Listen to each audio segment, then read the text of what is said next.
Get up, you son of a bitch! Cause Punch Drunk loves you.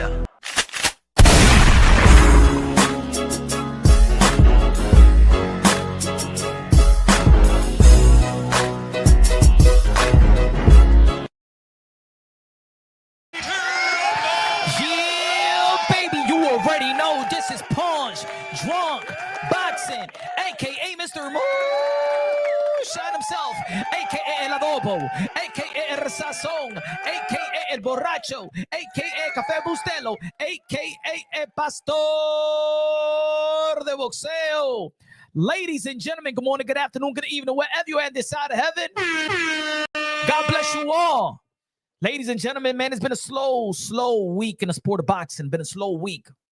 I wish that, boxing had a momentum. And that's one of the things I always said, throughout the years, that there's certain things that hinders the sport of boxing. And that is, inactivities from high profile fighters.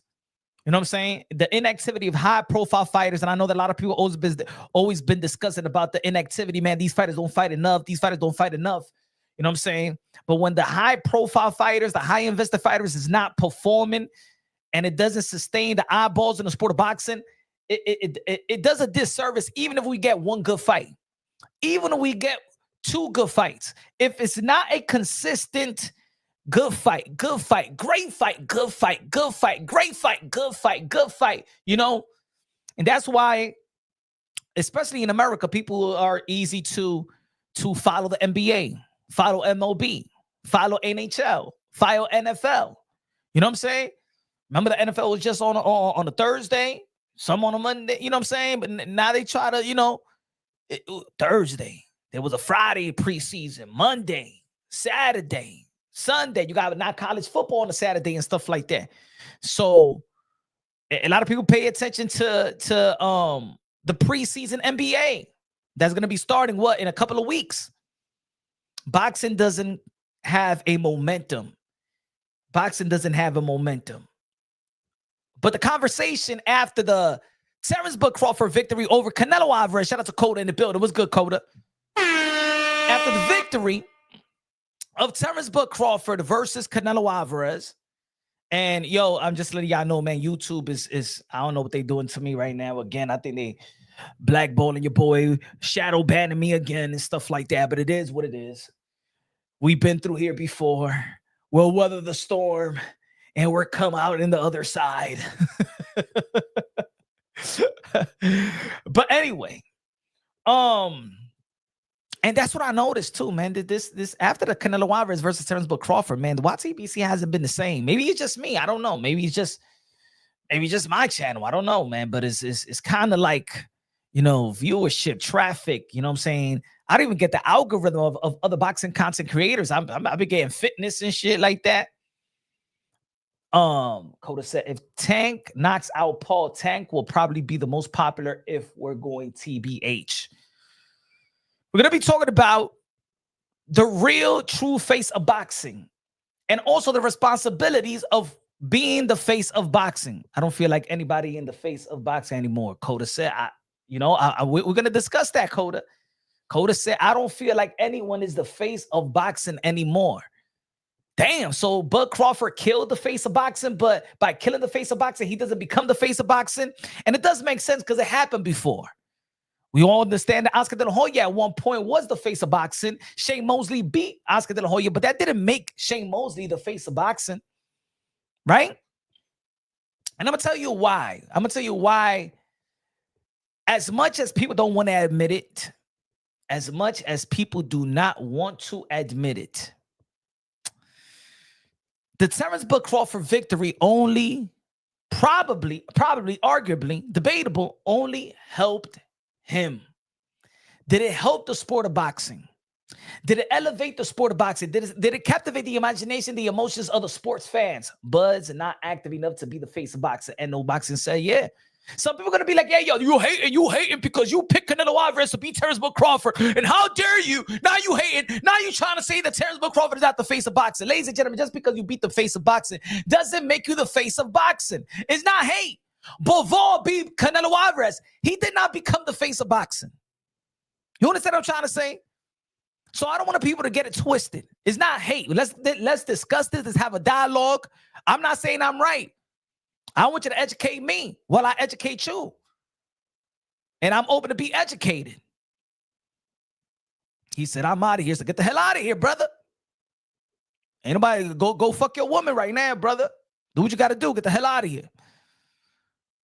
Lono's boxing in the building. Me dice. But reset boxing because now he set on example for the younger fighters to speak real challenges to reach all-time greats. He said, Bud, reset boxing because now he set an example. Let me put this. Shout out to Lono's Boxing, one of the members of Punch Run Boxing. Jesus Christ Ministry said, there's no face of boxing. I feel. All right. And excuse my language, Jesus Christ Ministry. Bud reset boxing because now he set on example for the younger fighters to speak real challenges to reach all-time greatness. T.O. Shakur, Debo are the three that been on that type of time and hopefully more. Yeah, you said T.O. Shakur, Debo, yet T.O. Shakur and Debo are fighters that a lot of people hate in this community. A lot of people laugh at their pay-per-view and their gate, right? So it doesn't seem like people are happy with it. But let me tell you like this. Just like I said, that when Canelo Alvarez, when we got frustrated with Canelo Alvarez not giving the fight that we wanted to see. And I understand that, you know what? At one time, we wanted Canelo Alvarez to face David Benavidez. And at one time, David Benavidez didn't have the resume to shame Canelo Alvarez into a fight. He only fought Anthony and Anthony Durrell. And Canelo Alvarez said, he only fight one guy. But then David Benavidez did fight Caleb Plant. David Benavidez fought Demise Andre. David Benavidez fought Alexander. David Benavidez fought David Morrell. And then, honestly, even if you're a fan of Canelo Alvarez, it's time for Canelo Alvarez to give this man an opportunity. Plus, he was a world champion in the 168-pound division before you even got there. Right? And then that when people really started getting frustrated with Canelo Alvarez. He started talking the way that he not normally talk. He started moving the way that we don't necessarily feel like a face of boxing should be moving, because people got to understand this. The face of boxing also has responsibility for the sport of boxing. Because you're the face of boxing, that doesn't mean that, oh, you're just the face of boxing. We just put you out there and then you looking cute and shit like that. No, you got to put in the work. You got to elevate the sport of boxing. To be the face of boxing, it's not about you. It's just not about you. It's about the sport of boxing. So if Terence Crawford is the face of boxing today, you have a responsibility. Just like Oscar De La Hoya had the responsibility to keep boxing up and keep on fighting the fight like he did. Remember, boxing is a highly documented sport. One of the most documented sports in the history of all sports. The face of boxing took the challenges. Muhammad Ali took the challenges. Mike Tyson took the challenges. Oscar De La Hoya, man, he fought anybody, any place, anytime, in their prime, in their favor. I'll fight Bernard Hopkins, one of the legendary fighter, but I'll fight him in the middleweight division. I'm not even going to pull my A-side card and be like, you know what, let's fight a catchweight. You know what I'm saying? When he fought Manny Pacquiao, the 8th division world champion, fought Tom Lineal, 12-time world champion, the ambassador, the son of the humanitarian, the greatest karaoke singer of them all, the GOAT. Manny Pacquiao fought anybody, any place, anytime. And exciting doing it as well. And with Oscar De La Hoya fought Manny Pacquiao, he came right back down from the middleweight division and said, you know what, I'm going to fight Manny Pacquiao, but I'm going to fight him while he's comfortable. That's how confident I am in my skills and talent. Oscar De La Hoya,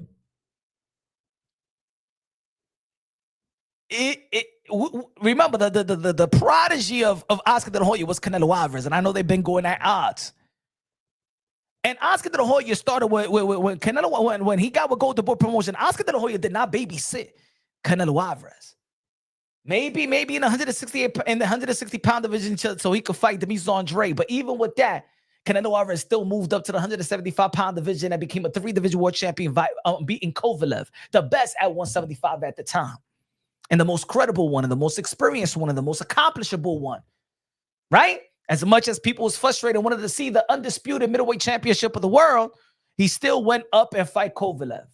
So he declined legacy for another legacy. Right? But Golden Boy Promotion didn't babysit Oscar De La Hoya. The Golden Boy Promotion did not babysit Canelo Alvarez. Let's not forget that Canelo Alvarez fought Floyd Mayweather at the age of 23. Let's not forget he fought Shane Mosley in the undercard of Mayweather Cotto. Let's not forget he fought Austin Trout after Cotto lost Austin Trout. He was not babysitting no damn Canelo Alvarez. He put him against Lara. He wasn't babysitting Canelo Alvarez. He put him against Triple G. Not once, not but twice. He wasn't babysitting Canelo Alvarez. That's the reason why people became a fan of Canelo Alvarez. Because he was, and also Canelo Alvarez fought Miguel Cotto. Canelo Alvarez was fighting the fight. And it got to the point where when he got control, when he got the power, we thought that he at least going to do what Oscar De La Hoya did. But he didn't. But also there was unfair criticism of Canelo Alvarez. When he picked to fight Dimitri Bivol, everybody called him a cherry pick. But if you look at Dimitri Bivol right now, who he is, he beat Canelo Alvarez, Suldo Ramirez after that, and then he lost a close one in which people believe that he beat Beterbiev the first fight, and now he became the undisputed light heavyweight championship of the world by beating Beterbiev, the Terminator, one of the most dangerous fighters and punchers of this generation. So you can't even shame him. See, Canelo Alvarez was so high that people thought that certain fights that wasn't a cherry pick fight, they was calling Dimitri Bivol a cherry pick. Now you understand how great it is. But the fight that the fans is asking for to sustain and keep the interest in the sport of boxing is Canelo versus David Benavidez. The fight that people wanted from Terence but Crawford was Earl Spence. People did want to see Gervonta Tank Davis versus Ryan Garcia. But there's an element of having those fights. Just matching them up is not enough. Winning and losing is just not enough. Because how many times on my channel do I say everything is not just about winning and losing, but it's how you win and how you lose. Because how you win is what captivates the imagination, the emotions of the boxing fans. Is what sustain the eyeballs and the interest of the sport of boxing. When the world is watching and there's a mass audience watching, not only the hardcores, but the casuals, the sports fans, you have to perform. You have to captivate the imagination, the emotions of the boxing fans. You want people to live vicariously through you. Leading up to the fight, I said that this fight better not be another Floyd Mayweather versus Manny Pacquiao. Because Floyd Mayweather versus Manny Pacquiao was a fight that we all wanted to see. We all waited for. We debated. There was Floyd Mayweather fan going at Manny Pacquiao. Manny Pacquiao fans going at, it was country versus country. It was race versus race. It was icon versus icon. It was legacy versus legacy. It was the best fighting the best. It was pound for pound versus pound for pound. It was, everything was on the table. And once that fight came through fruition, they wet the bed. And I remember after that fight, I was at a fight party. I remember, bro. I think that was the fight that so many walked out the sport of boxing. So many fans. That was one of the major last fight parties. Okay, the Canelo Alvarez and Triple G and shit like that. But even leading up to the Triple G, where Canelo Alvarez did Pop Dirty, also gave it a black eye. And then when Canelo Alvarez fought Triple G and then the 118-110 card gave boxing a black eye. And the heavyweight division between Klitschko and Tyson Fury, and it was kind of boring. It didn't captivate nobody's imagination, right? That gave boxing a black eye. But because Floyd Mayweather was the face of boxing and Manny Pacquiao was also the face of boxing, right? It gave them a black eye. It gave boxing a black eye in which many walked away and went to the UFC. Boxing Talk in the building. Dímelo, mi hermano said, good looking out with the $10 super chat. God bless you, my brother. Said, what did you think of Oscar saying he manufactured Canelo's career? I mean, hey, man, he should have never said that because now we're looking at him like, oh, so you the one that faked us. That he was pretty much matched right and overrated. When you look back, it seems like him losing Oscar was terrible for Canelo. I think so. But also Canelo Alvarez, and this is something that I think a lot of people in the world just have a problem with. the youth have problem with this. I said this a long time ago, Boxing Talk, and good looking out, my brother. I said this a long time ago. I said, if I'm a fighter or I'm a father of a fighter looking for a deal, the first promotional company I'm going to talk to, I don't give a damn.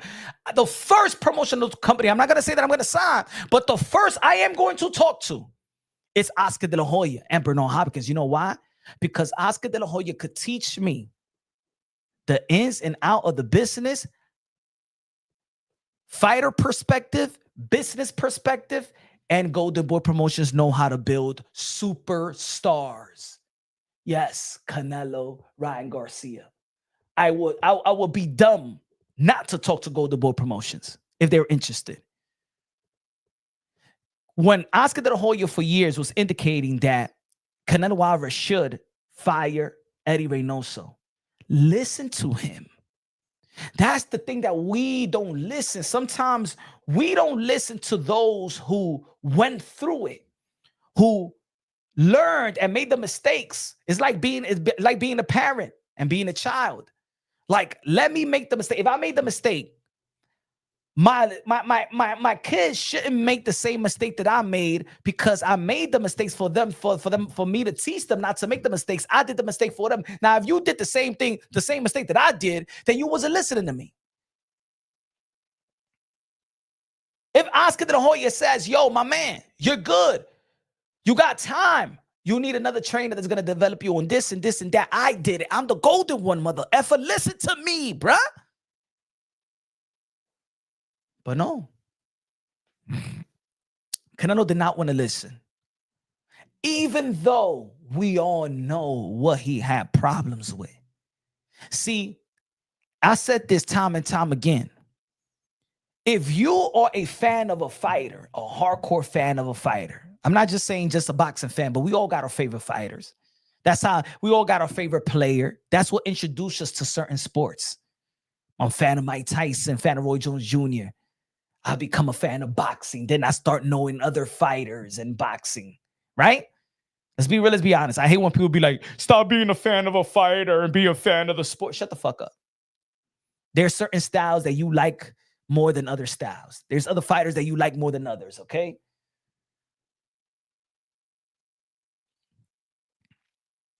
So we all know that Canelo Alvarez had trouble with southpaw, slick fighters. We all know that. We all know that. We've seen it already. I'm not saying that he couldn't beat him, but what I'm saying that challenges Canelo Alvarez. Those styles challenge Canelo Alvarez. He'll beat Billy Joe Saunders, who's a slick UK fighter. He'll beat a Caleb Plant, American slick. But even Caleb Plant was actually boxing pretty well. He was doing pretty well before he got taken out. Flo Mayweather, we already know what happened there. Bivol, we already know what happened there. Lara, we already know that that's a challenge. And arguably, a lot of people believe that Lara won that fight. Trout put up a good fight versus Canelo Alvarez. We all knew why Canelo Alvarez and Golden Boy Promotion did not want to see Canelo Alvarez in the ring with a Demetrius Andre at that point. We all know it. Let's not play the fool.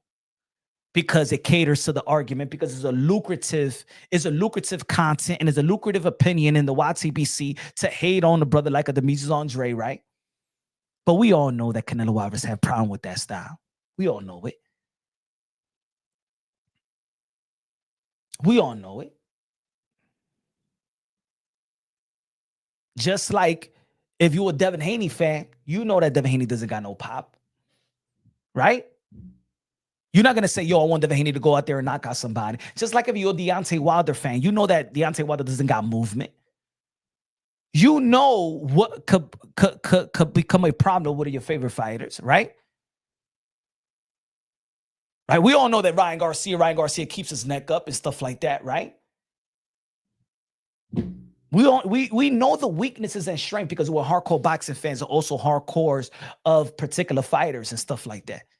We know which fighter is going to give trouble to our favorite fighter and things of that nature.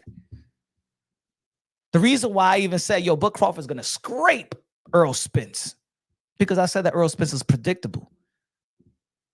Stays in line. You could walk into the front door. I didn't think it was going to be a difficult fight for Bud Crawford with Earl Spence. And the only reason why I thought it was going to be a difficult fight for Bud Crawford and Canelo Alvarez, fighting Canelo Alvarez, because of the size and the way and the momentum of going to a Canelo Alvarez fight. Because what I seen in 154, and Bud Crawford did an interview saying that he'll max out. It just didn't have momentum to a Canelo Alvarez. Look at William Skull. Yeah, we ain't like that William Skull was running, but it still gave Canelo Alvarez problems that if you look at the scoring cards, two judges had it kind of close. One judge had it 115, 113. So, you said Tio has to erase that same stigma against Shakur Stevenson. Yeah, but put it this one, Low Nose Boxing. Put it this one. He has to erase that same stigma going on Shakur's fight. But guess what? Didn't the people shame Teofimo Lopez to fire his father to train with Eddie Reynoso? What has Eddie Reynoso done for Canelo Alvarez? Didn't the boxing world was laughing at Teofimo Lopez because they say that Eddie Reynoso and the Canelo Alvarez team did not want Teofimo Lopez? Yes or no? Maybe that was a blessing in disguise for Teofimo Lopez, not because they said that Eddie Reynoso is the master of training how to cut the ring off. Am I right or wrong, folks? A lot of people shame Teofimo Lopez for Eddie Reynoso kicked him out of the gym or doesn't want him. But Tio needs Eddie to learn how to cut the ring off. He needs Eddie.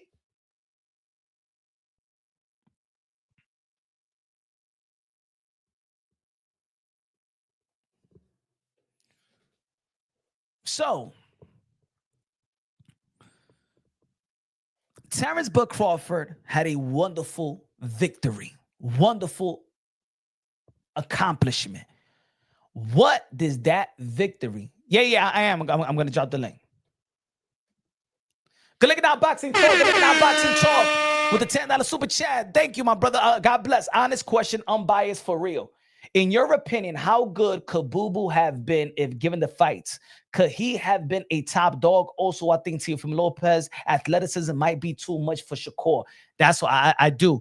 In my opinion, I think that it's going to be a close fight. I could see it at 115, 113, 116, 112. I think that Teofimo Lopez versus a Shakur Stevenson reminds me of Roy Jones Jr. versus James Toney, when they're in the same level.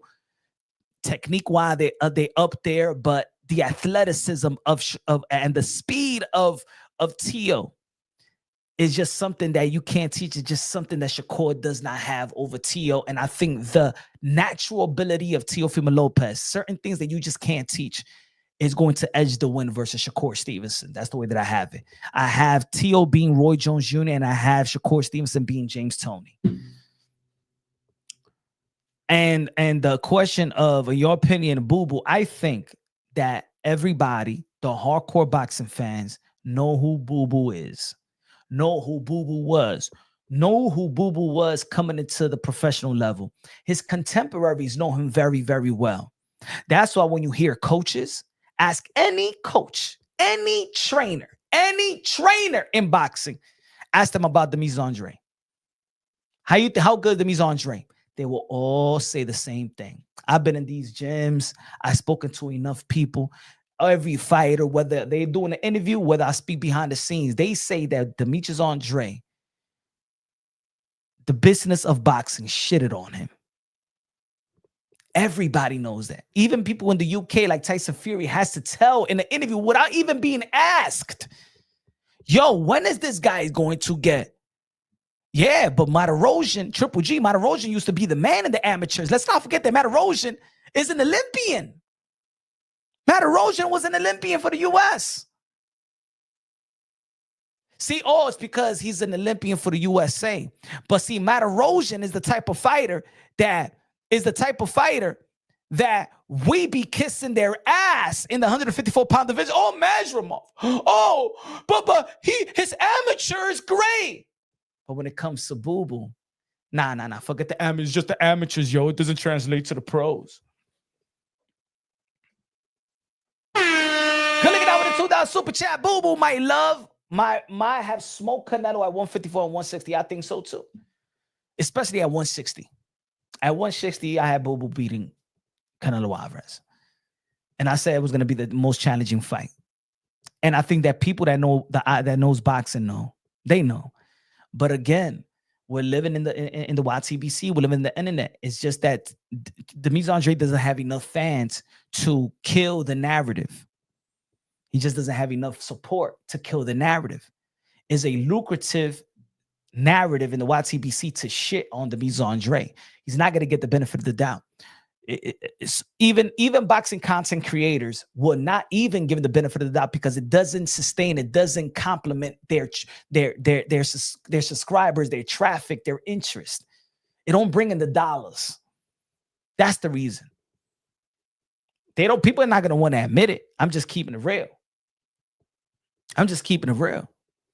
That's the reason. It's easy. It's like it's easy to hate Devin Haney, right? People love to make fun of Devin Haney and stuff like that. I've done it. And I know how this community, I know how lucrative it is. I know how people are interesting. Because I know this community. Because the American boxing content and all that is about toxic and hate.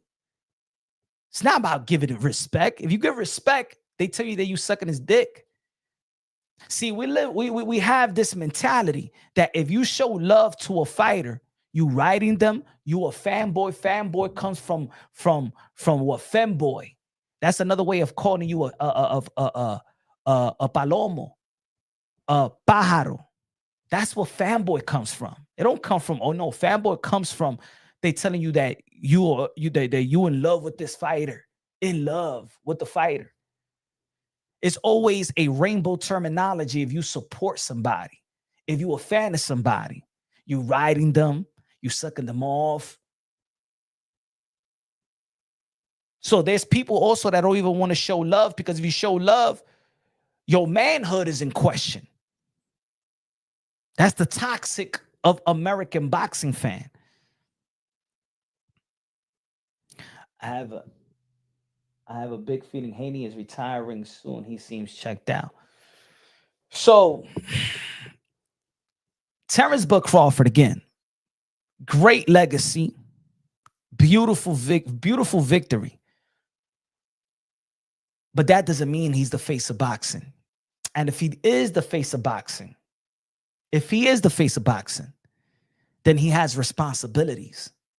Because that's what the face of boxing has. It's just like in any other sport. LeBron James is going to get the most credit, but the most criticism because he's the face. Sometimes if that face is that great, you got a responsibility. You put yourself out there. You got to travel. You got to uplift the sport. You got to uplift the sport. It's just like we held any face of boxing accountable. We're looking at you. We're looking at you to fight the best. He said, now watch Punch move the goalpost. I don't know what you're talking about.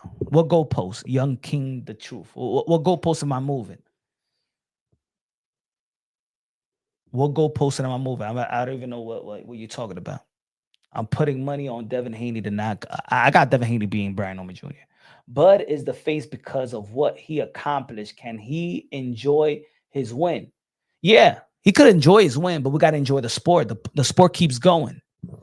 It's not that he enjoyed the win and we just sit back and say, okay, let's go to the Bud Crawford parade. No. It is what it is. We do it with everybody, Young King, the truth. We do it with everybody. The question after, even in the post-fight interview, what's next? That's it. We move on to the next. That's it. We just don't wait now. Okay, you think that Bud Crawford being the face of boxing, right? He's the face of boxing. Bud Crawford fights once a year. You think I want to see, he's the face of boxing and he's going to come back to fight in September of next year? You got responsibility, my brother. Stop with this. I don't understand why y'all so glued. He won. Great. We're talking about a different subject now. If you the face of boxing, you have responsibility to uplift the sport of boxing. Because right now we're talking about Jake Paul and Tank.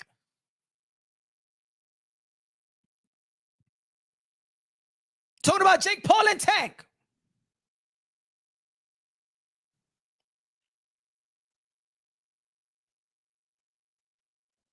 He could fight whoever he choose to. He is the bag now. And that's what I mean. So why people was mad at Canelo Alvarez before?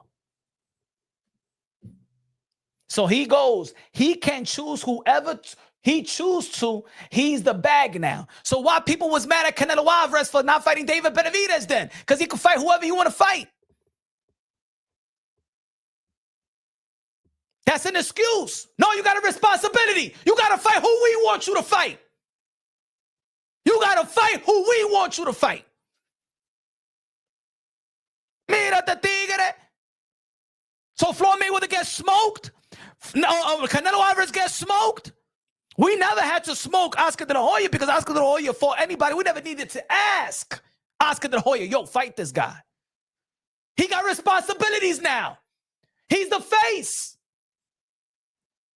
Oh, we got to sit back. Oh, okay, Bud. Oh, we're going to, Bud is going to fight, give him Blair Cobb because he could do whatever he want to do. Vete pa la mierda, señor. If you're going to stay in the 168-pound division, I want you to defend those world titles against the Demetrius Andre of the world or Jamal Charlo. Or Diego Pacheco, dame eso. If you're going to go to the 160-pound division, you give me Lara, you give me Janovic, or you give me Carlos Adames. If you go back to the 154-pound division, you give me Charlo, you give me the winner of Keith Thurman and Fundura, you give me the winner of Virgil Ortiz or Lubin. That's it. If you want to go to the 175-pound division, so you dare to be great, you fight David Benavidez or you fight Dimitri Bivol. That's it. That's all I want from you. I don't give a fuck what else you're going to do. If you're not going to do none of that, go to WrestleMania and fight Logan Paul.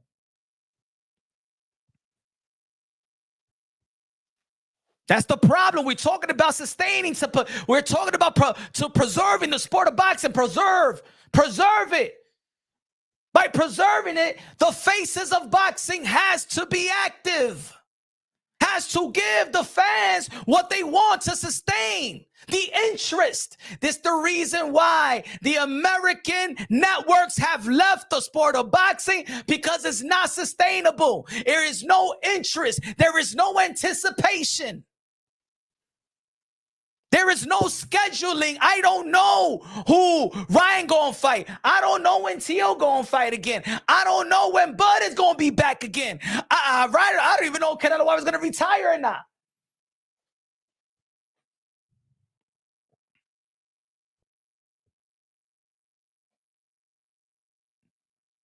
If Canelo Alvarez was frustrating us as being the face of boxing, then it's Terence Crawford's job. If you beat Canelo like you did, now you make it better. In fairness to Crawford, this victory is something that can't be overlooked.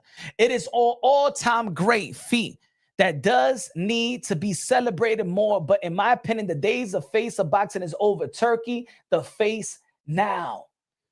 I think we could celebrate. We are still celebrating what Bud Crawford has done. Bud Crawford is a 3-division undisputed world champion, first ballot Hall of Famer, already in GOAT talk. But that doesn't mean we stop talking about other things. That doesn't mean we stop, because at the end of the day, boxing is still a sport to us. Maybe boxing is no more a sport, but to us, it's still a sport. And now we're looking at the 168-pound division. You got the world titles. Who you going to fight next? Sometimes you don't even Bud could go to vacation. That doesn't mean his manager got to go on vacation. That doesn't mean his trainer go on vacation. That doesn't mean his business handlers go on vacation. That doesn't mean Turkey Al-Shay go to vacation. Let Bud go to vacation. Unless every fighter, man, you put on the hard work in camp, go to vacation. But that doesn't mean everybody else go on a damn vacation too.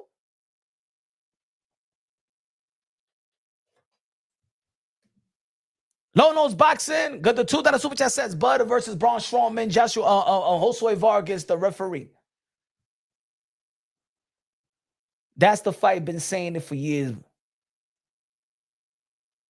Bud needs to change his nickname to Bag. Terence Bag Crawford. If we're talking, I'm going to tell you like this. Bud Crawford has the opportunity to take advantage of his money-made Terence Bud Crawford run.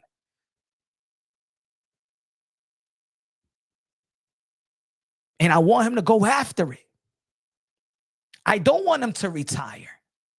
Because it doesn't help the sport of boxing if we're saying that the face of boxing is Terence Bud Crawford, but he's going to retire, so he can be the face of boxing. If Terence Bud Crawford is going to retire, I don't want him to be the face of boxing. Think about it. If he's the face of boxing and he retires, then what do we have? If he's the face of boxing, okay, let's get to work. Let's get to work. Because let me say it like this. Even Flo Mayweather, he had nothing to prove. He had nothing to prove after the Oscar de la Hoya win. He had nothing to prove. But shit, I'm going to keep on going. And I'm going to get this money. But guess what? I ain't going to fight no chump either. He fought Ricky Hatton. He fought Marquez. He fought Cotto. Even the guys that y'all didn't respect, he fought Ghost Guerrero. Ghost Guerrero was a world-class fighter and a former champion. Even if you don't like it, he fought Ghost Guerrero. He fought Victor Ortiz. I don't give a damn if y'all don't like Victor Ortiz right now, but when he fought Victor Ortiz, when Victor Ortiz beat Berto, he had to fight him. He did fight Canelo Alvarez. He did fight Manny Pacquiao. He did fight. He wasn't fighting no chumps. He fought Maidana after Maidana beat Adrian Broner. He didn't fight no chump.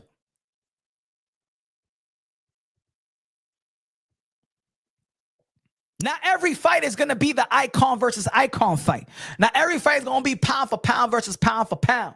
But you better fight a legitimate world-class fighter, former champion, elite fighter, pound for pound, whatever.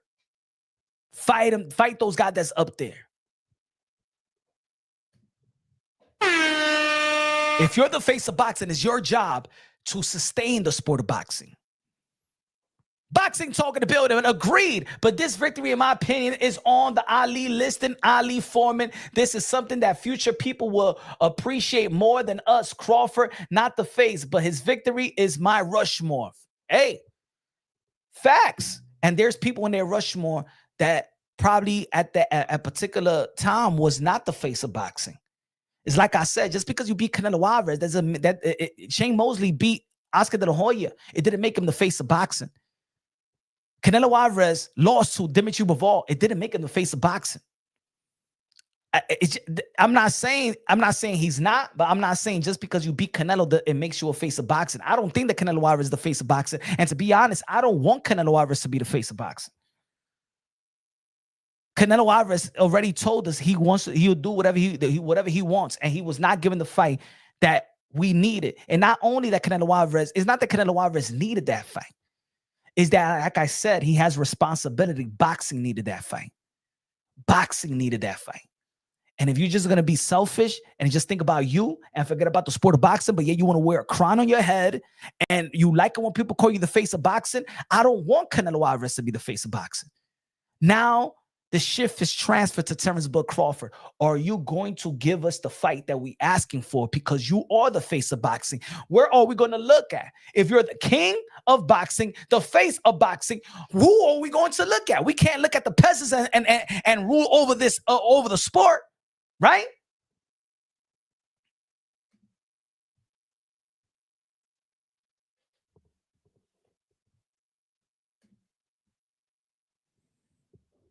So Crawford's supposed to be 36 plus old, fighting 24-year-old. Yes. Why not? Like, time out. Bud Crawford just did something historic. And now we're supposed to babysit. Hey, yo, age ain't nothing but a number. Ladies, hey, yo, my brother, Young King. Do you know who Usyk fought last time? Danny Dubois. Do you know how old is Danny Dubois? 27 years old, my brother. All right? Usyk is 40 years old, bro.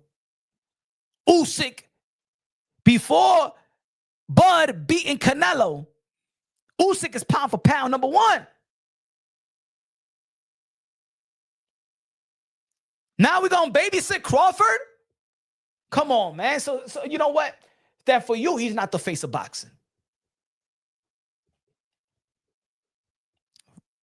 It's your job to sustain the sport of boxing. But I don't know. What is missing? I don't know. And there's another thing. What hinders the sport of boxing? And a lot of people, yes, it's a great victory. But I'm going to be real. And I don't know if y'all want to be real or not. That's not a fight that is a memorable fight that I want to go back and check it out. I'll be honest. It's not. Yo, folks, I love the win, historic win. But let me tell you something like this about the sport of boxing. When the lights are bright, I say you have to captivate the imaginations and the emotions of the sports fans. When Hearn versus Hagler was primed, I'm going to give you an example because I think that people like images. Boxing Talk. Good looking out with the $10 super chat, my brother. I think the fights are the attractions now. Bud ended the face of boxing era. Keep it real. Canelo needs to fight Boo Boo to show that he can handle that style. Facts. I got questions about Canelo. Honestly, me too. He better fight Boo Boo. Should fight Boo Boo. There is no excuse now. You want people to think that we want people to believe that you could get back to that, that you could make adjustments and you could beat that style. Other than Bud Crawford, fight Boo Boo at 168. Let me see if you could get past Boo Boo, then I think that you could beat Terence Bud Crawford in a rematch.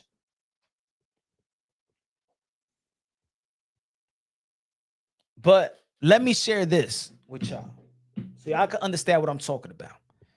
That I said everything is not about winning and losing, it's how you win and how you lose. Bud Crawford's victory helped and enhanced the legacy of Terence Bud Crawford. But did it uplift the sport of boxing? Did that performance said to a bunch of people that wasn't too much in tune boxing, I can't wait for the next boxing fight.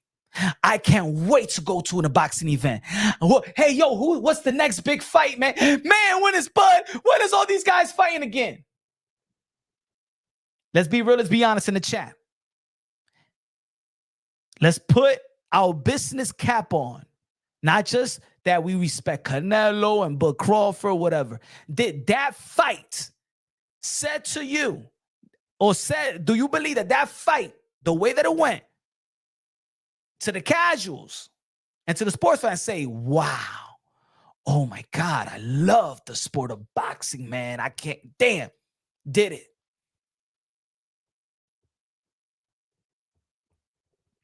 Because right now, it seems like the victory parade is dying down.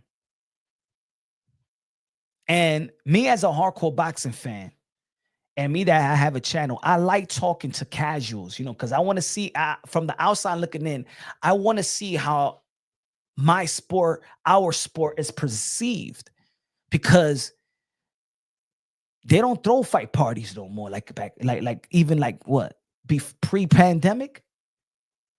There's no more fight parties like that no more. Yo, I could be in a barbershop. People don't talk about boxing no more, bro. Yo, growing up, man, all my peoples loved boxing.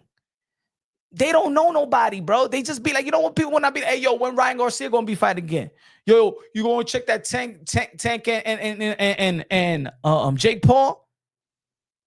Yo, I was playing dominoes, bro. The block was hot. And they was like, Diablo, Canelo Alvarez, man, Canelo is trash, man. Canelo is, man, how you gonna lose, man? You gonna lose. And I stood quiet because I wanted to hear Terence Crawford. I wanted to hear his name. Instead of me hearing, Diablo, Canelo lost, perdió, Canelo, ¿qué le pasó a Canelo? ¿Qué le pasó a Canelo? ¿Qué le pasó a Canelo? ¿Qué le pasó a Canelo? No. What about Terence Crawford? Yo, and I was going to videotape it and make a video out of it. And you know what? And I didn't want to, because then people would have been like, oh, you hating and stuff like that.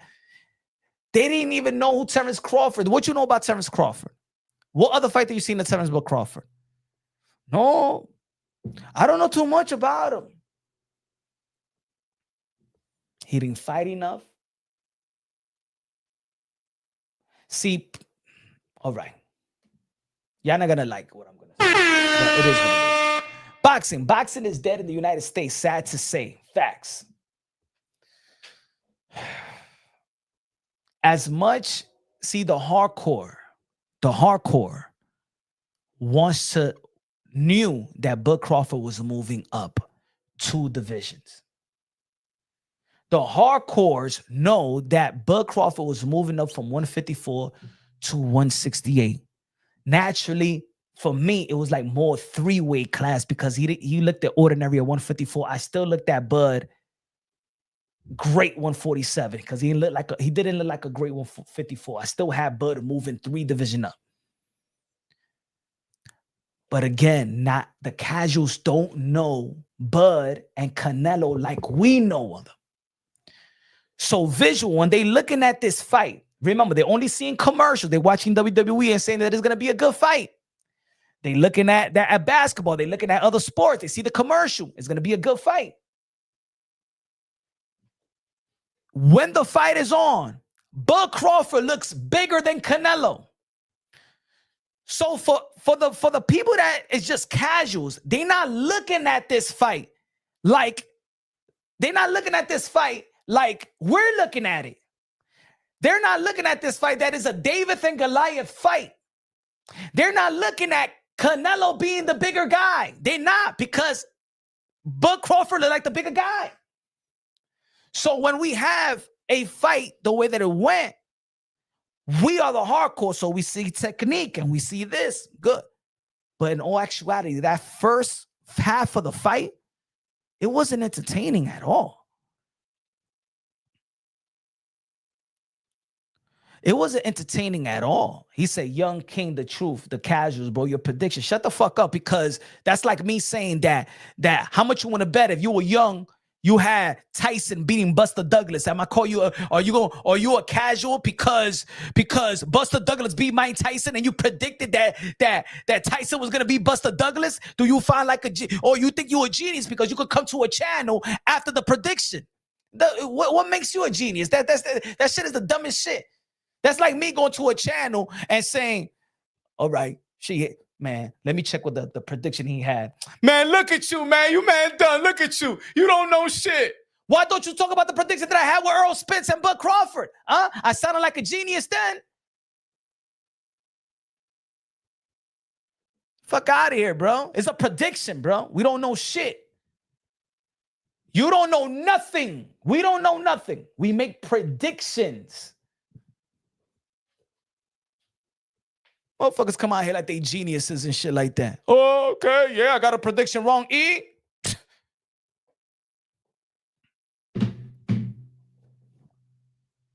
Everybody I know was talking about this fight, people. I didn't even know New Boxing was talking. Of course, of course, to Rich Boxing, because it was everywhere. They wasted, it was $200 to $300 million worth of marketing and advertising. I don't remember any boxing fight that they put in $200 million. A source within the business of boxing told me that's how much they spent on advertising. $200 to $300 million. Of course, it was everywhere. It was everywhere. Bro, you still mad because oh my God, you guys get off the shit already. Let's talk boxing. Let's get past that. The fight happened. I can't talk about Bud Crawford and Canelo Alvarez. You still mad about what? We're talking about who Bud is going to fight next, as he's the face of boxing. And if he's not the face of boxing, why he's not the face of boxing? Or if he's the face of boxing, what does he need to do as the face of boxing? Golly, these motherfuckers is thinking that they Albert Einstein's of boxing now. He said, we want to know how you survived the Crawford win. Easy. I'm punch run boxing. One of the best. Easy. How I survived the Crawford win. I'm a boxing content creator, brother. I create content. I don't care in the end of the day, wins and losses. I'm going to cheer for I cheer. I'm going to make my prediction. I get it wrong. I get it right. Next fight. Next, we're going to be talking about Boots. And then we're going to be talking about Thurman and Fundura. And then we're going to be talking about Lubin and Virgil Ortiz. And boxing keeps going. Just like I think my Knicks is going to make it to the final. And I get disappointed every year. Just like I think that Kansas City was going to beat maybe Philly. And they lost. We move on to the next season. It's sports. These motherfuckers think because you pick something, it doesn't come out and you're going to die. You dead. Shit. Hey, but you here. But you hear, young king, the truth. You hear. Well, so call everybody else. So call the 104 plus subscribers and tell them to come. But you here and I got you here. And you engaging with me. I'm taking part of your life away. Right?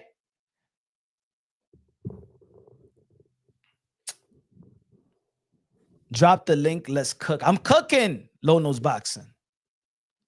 I'm cooking. When I send it, brother. So Bud Crawford, the reason why Gervonta Tank Davis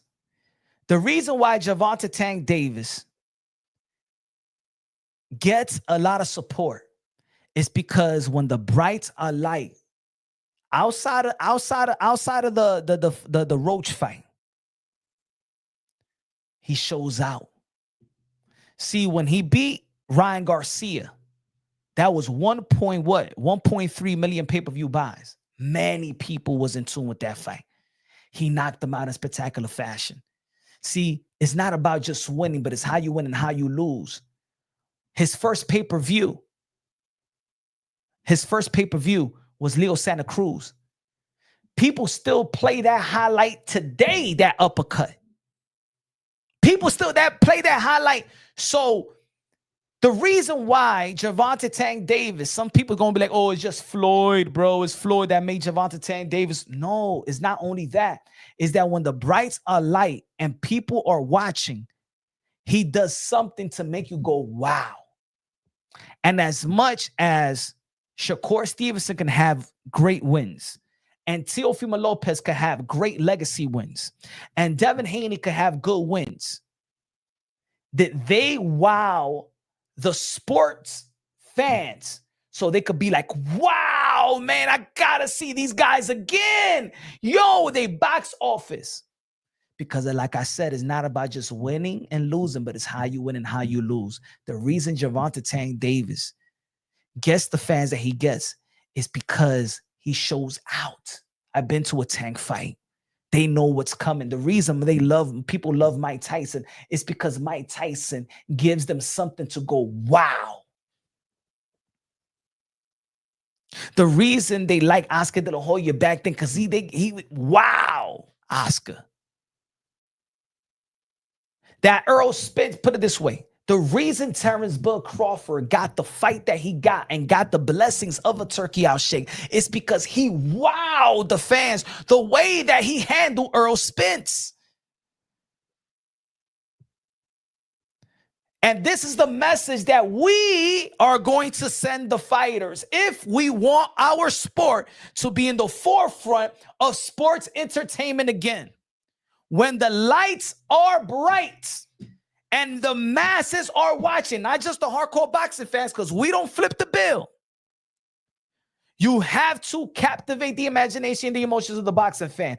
As much as the victory of Terence Bud Crawford versus Canelo Alvarez is GOAT status talk. He's in the GOAT conversation. Yes. Terence Bud Crawford, in my opinion, should be in the GOAT conversation. But that performance, what did it do for the sport of boxing? Did that captivate the imaginations and the emotions of the boxing, of the fans? I don't think so. I don't think. I just don't think so. It wasn't a while. Can you find me a highlight of it? A highlight. He said, that's because Tank ain't fighting. It doesn't matter. It's still sustained. You understand what I'm saying too, Rich? I'm not saying that I'm happy that Tank is knocking out people that he shouldn't be in the ring with. Everything is perception. This is business as well. Everything is perception. Perception becomes reality. People in the end of the day too, Rich Boxing want to be entertained. Like I said, we just can't be thinking about hardcore boxing. You're going about it by a hardcore. When the people pay their ticket to see Tank, they're seen to see Tank. They don't care who he's fighting. You understand? To understand where boxing is at, why boxing is this and boxing is that, we have to get out of that hardcore mentality. We know who we want Tank to fight. But we can't say, oh, it's because he's knocking out nobody. His fans don't care who he's fighting. His fans don't care. Yo, I was there in Washington, D.C. Do you think that people are there to really watch Hector Luis Garcia? They pay their money to see Tank perform. I think that's where the hardcore boxing fans, some just can't find that grips there. You got too much ego as a hardcore boxing. You think that things are going the way that should go the way because the way that you see it. No, it's not like that. It's a sport in the end of the day for us. And sometimes the best team plays the best team. And sometimes the best team has to face the worst team of the league. And guess what? The basketball fans, baseball fans, and every other fans understand that. That's sport. What, you think because the best team of the NBA is going to play the worst team of the NBA that night, I ain't going to watch that game. I ain't going to go to the game. I ain't going to take my kids to game. F that, man. Hey, yo, man, why the Knicks is going to be playing this? Hey, yo, James Dolan, man, cancel this, man. Cancel everything. No, it's a sport.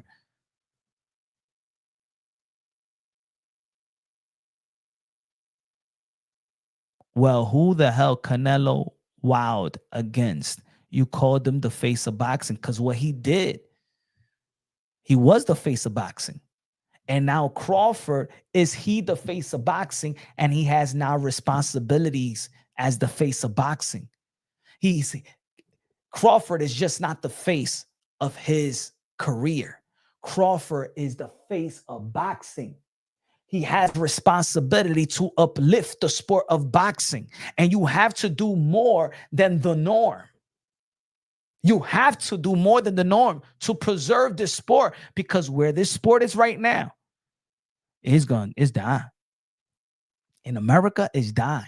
Can Bud Crawford uplift this sport? Or we're going to depend Jake Paul? We're going to depend on Jake Paul. I'm serious, we're going to depend on Jake Paul. He said punch. The Chief was good. The Chief said punch. Bud is also on his way out too. He finally got his greatest win a little too late. So if he's on his way out, Chief, is it safe for us to say he's the face of boxing? If his team and himself says, I think I'm thinking about retiring, and in a couple of, I would be like, all right, let's not call him the face of boxing if he's ready to retire.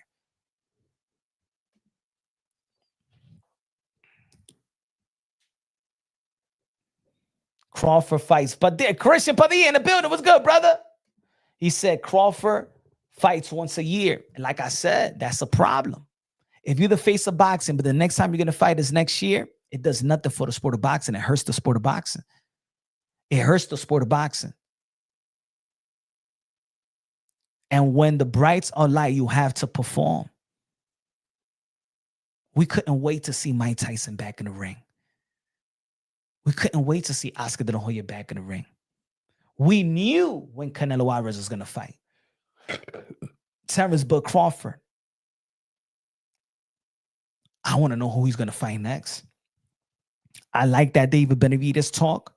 I like a potential Jamal Charlo talk. I like a potential Demetrius Andre to defend it in 168, that style, right?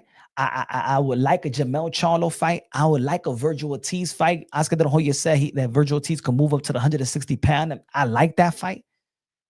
I don't mind also Terence Crawford going to 160 and becoming a 6th division world champion.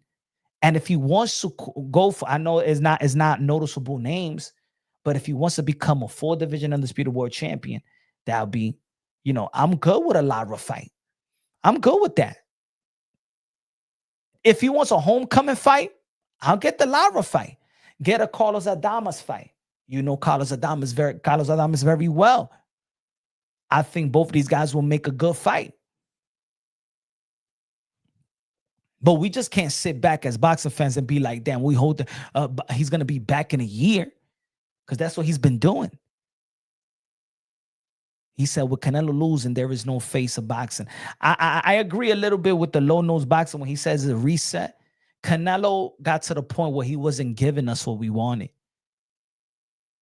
And as much as I was predicting that Canelo will beat Bud, to be honest, I'm not this heartbroken guy. I'm actually like, yeah, man, because I'm not even looking forward for Canelo Alvarez' next fight. Canelo could retire. I said a long time ago that his Roy Jones Jr. moment is going to come. When you got nothing to prove and you're going to lose a fight you wish you would have never lost. Because let me tell you like this, Canelo Alvarez won't admit it. And the toxic Canelo Alvarez fans won't admit it. Canelo Alvarez look worse losing to Bud Crawford than a David Benavidez. Because see, losing to a David Benavidez is a guy that is a fight that we wanted to see, that many wanted to see, is a fight that was the guy that was the most threatening to Canelo. But if Canelo Alvarez loses to David Benavidez, then we enter into a new era. For the Mexican fans, they still got a Mexican top fighter. But this loss right here is the worst. And let me tell you like this, I don't give a damn how much money Canelo Alvarez made. He's gonna look at himself in the mirror and he could, oh, yo, I don't care. My career is this and my career is that. Nah, man. He been rich for a long time. That shit's gonna hurt. It's like I said before, man. I know wealthy people. I knew wealthy people that they threw themselves out of a building. When I used to work in a building, I seen two rich, wealthy people threw themselves out of a building, bro.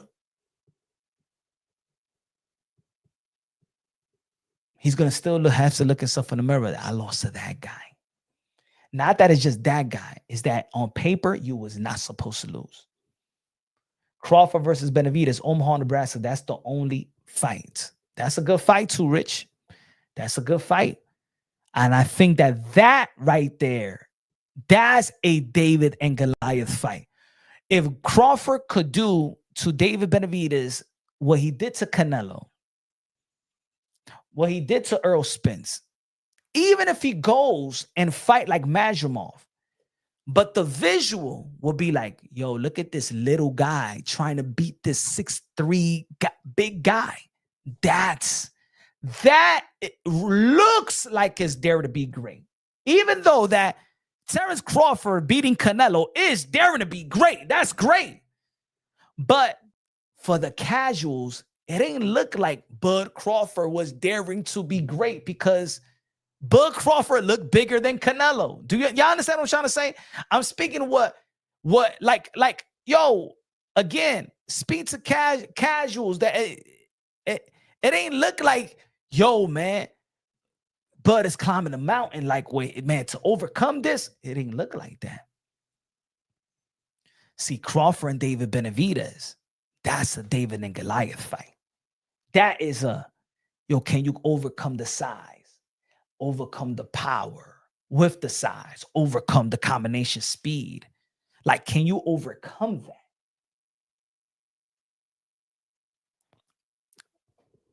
Y'all won't be happy until Bud fights a heavyweight. I'm not even with the David Benavidez. I want the Demetrius Andre fight. This ain't the Floyd Mayweather thing. I don't think that Bud Crawford is hated like that. Bud Crawford could retire right now and he got nothing to prove. Bud Crawford got nothing to prove. So no, my brother, this is, I don't even think the chat is like forcing Terence Bud Crawford. Maybe you came from another channel and probably they talking mad shit and think that yo, Bud better fight. No, I'm saying Bud Crawford, if he's gonna stay, if he's gonna be the face of boxing, we want him more active, and we want him in the fights that's going to captivate and sustain the eyeballs in the sport of boxing. If he's the face, he's the guy that got to do it. We can't depend on Keyshawn Davis to do it. We can't depend on Emiliano Vargas to do it. Bud Crawford is the king. We're looking at the king. What you gonna do next? So everybody follows suit. Because already in morally, everybody got to follow suit. Now you have to dare to be great. Like if Boots want Bud and Bud says come to 168, and Boots be like, nah, that's too much, then you're not daring to be great like Bud. You're not on that Bud type of time. Bud has a standard. Bud as being the king, there's a standard now. There's a standard of daring to be great. 3-division undisputed world champion. Some of y'all ain't even gonna have one undisputed. Some of y'all may reach 2 undisputed. He raised the bar morally.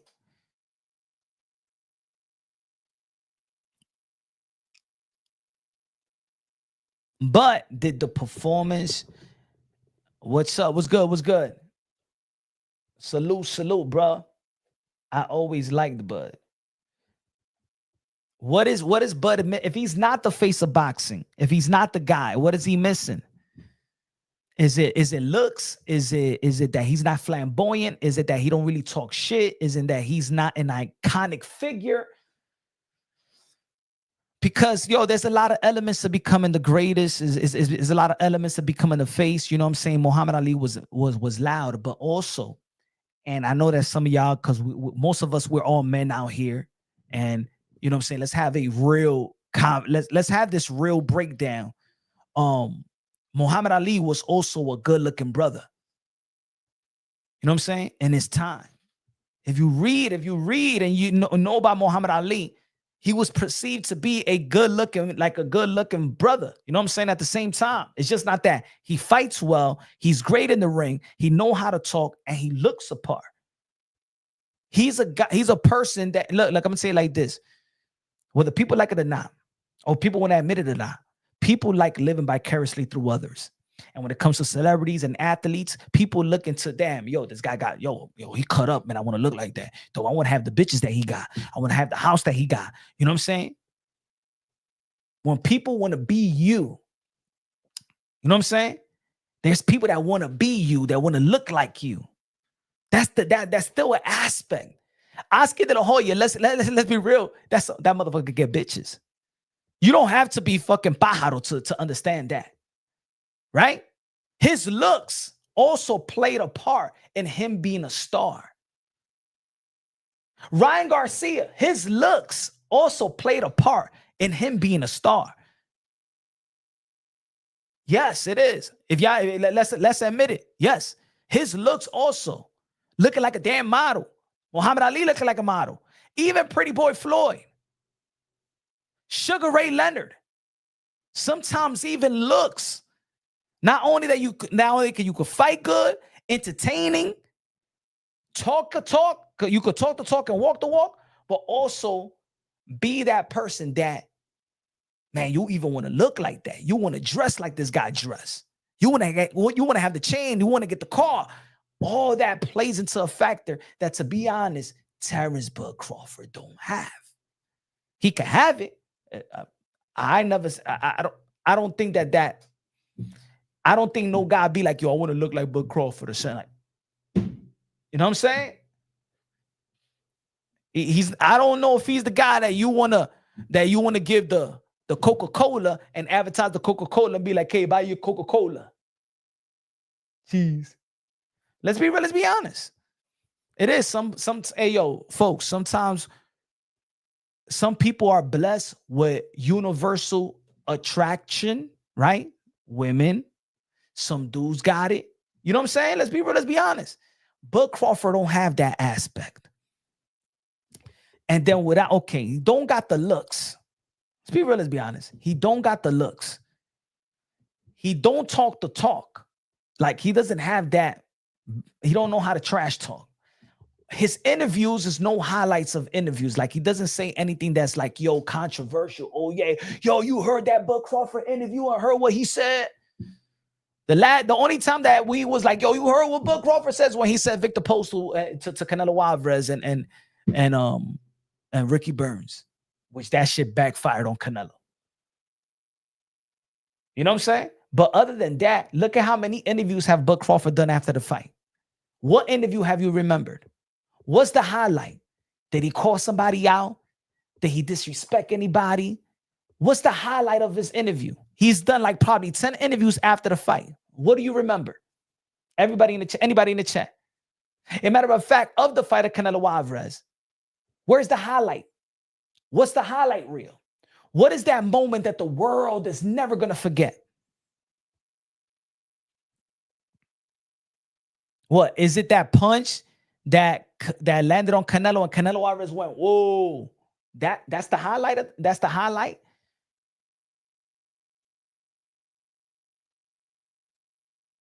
He said it's his age. Buzz management literally turns down 70-80% of the interviews he's asked to do. The world will never forget Latin America going silent for a whole weekend. What? And let's be real. We understand why Tank sells. Because Tank, he's for the most part entertaining fighter. Bud Crawford is an entertaining fighter. But I've been to a Tank event. Yo, lady, hey, yo, anybody, hey, yo, fellas, whoever been on the Tank event, say it in the chat. How many bitches be up in there? Yo, I was in DC, yo, it was a sold out. Yo, I was like, yo, Tank brings, it looked like Tank brought the whole DC females out, bro.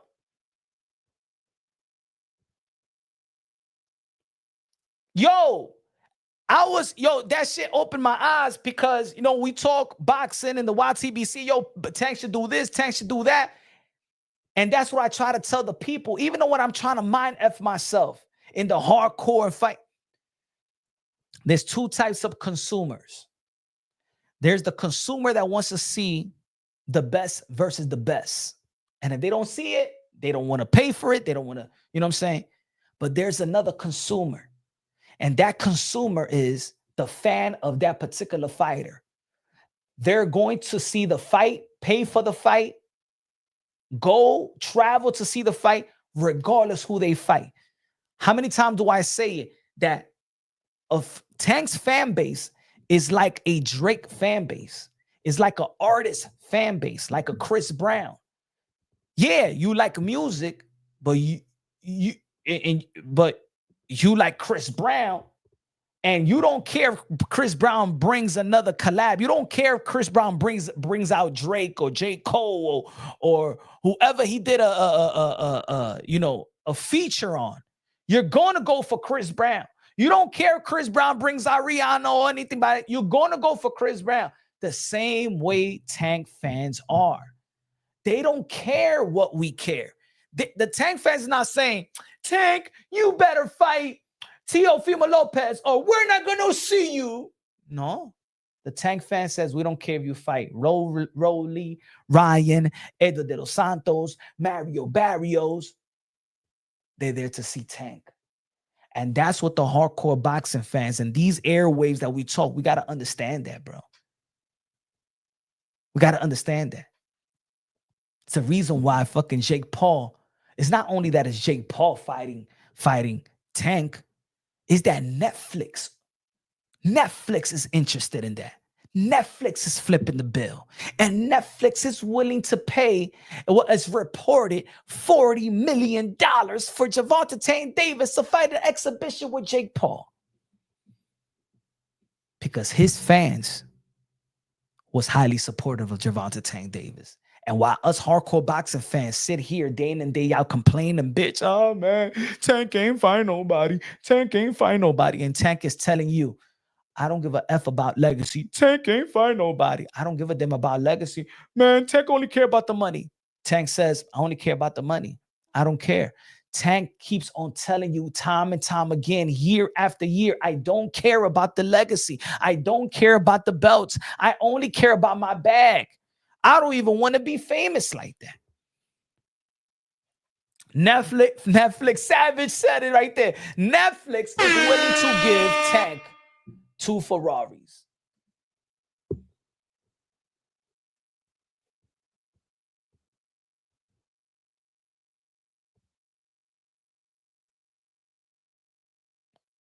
He said, do you understand how many boxers are aesthetically pleasing to women but don't sell? That shit ain't got nothing to do with why they coming out. Yes, they do. Yes, it does, my brother. Yes, it does. Don't. That's what I mean. People just want to disagree to disagree. Hey, yo, my brother. Hey, but would never beat Oscar De La Hoya. He would never generate the fucking females to come to see him. So don't try to tight. Disagree with me and something else. In this, my brother. Now, many boxers, all these females is all around them. No, not like Ryan Garcia, not like Tank Davis, not like Pretty Boy Floyd, and not like Oscar De La Hoya, my brother. No, they're not over, but like that, okay? They're not. They're not. Even a straight man could see that.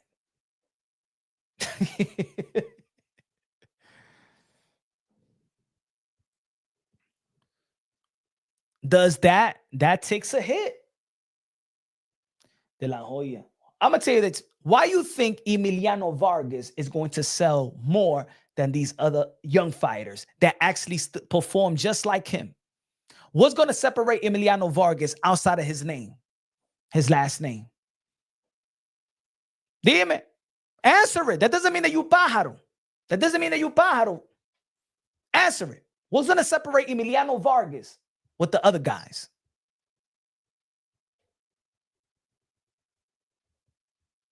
What's going to separate it?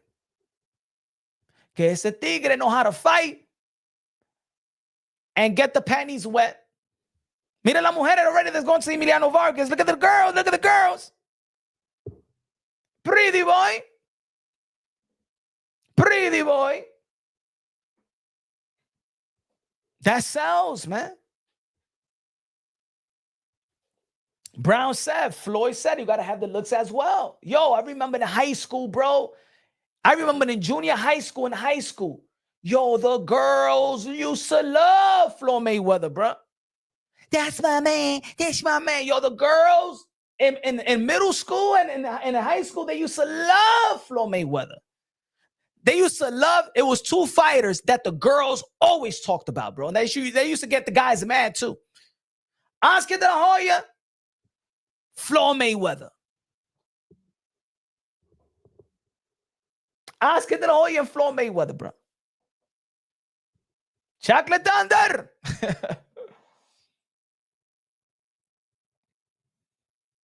That counts, man.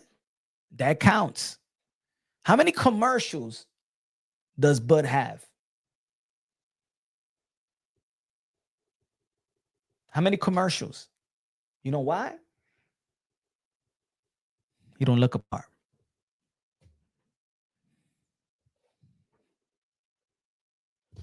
Maybe he's not the guy that you want to sell your product. Maybe now, maybe I hope so. Maybe now. Yo, De La Hoya brought the best and most women to boxing fights. Yo, man. We saw that. We saw that, but yo, when I did the Ryan Garcia and Gervonta Tank Davis media day in New York City, outside, there was just girls waiting for Ryan Garcia. La mujeres, girls, bro.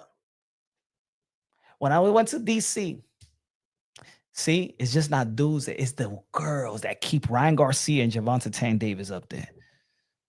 And las mujeres van pagar porque the women got money nowadays. They money.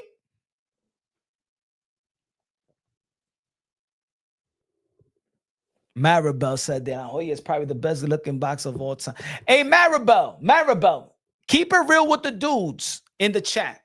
Does looks count to make them a more of a star, or is an ingredient to making a superstar? Does look counts, Maribel? Let the women tell you. Oscar was a celebrity amateur.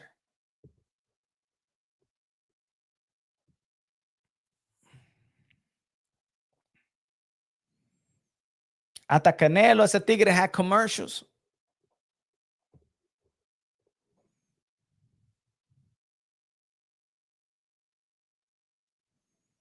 I don't think that, and it's not hate,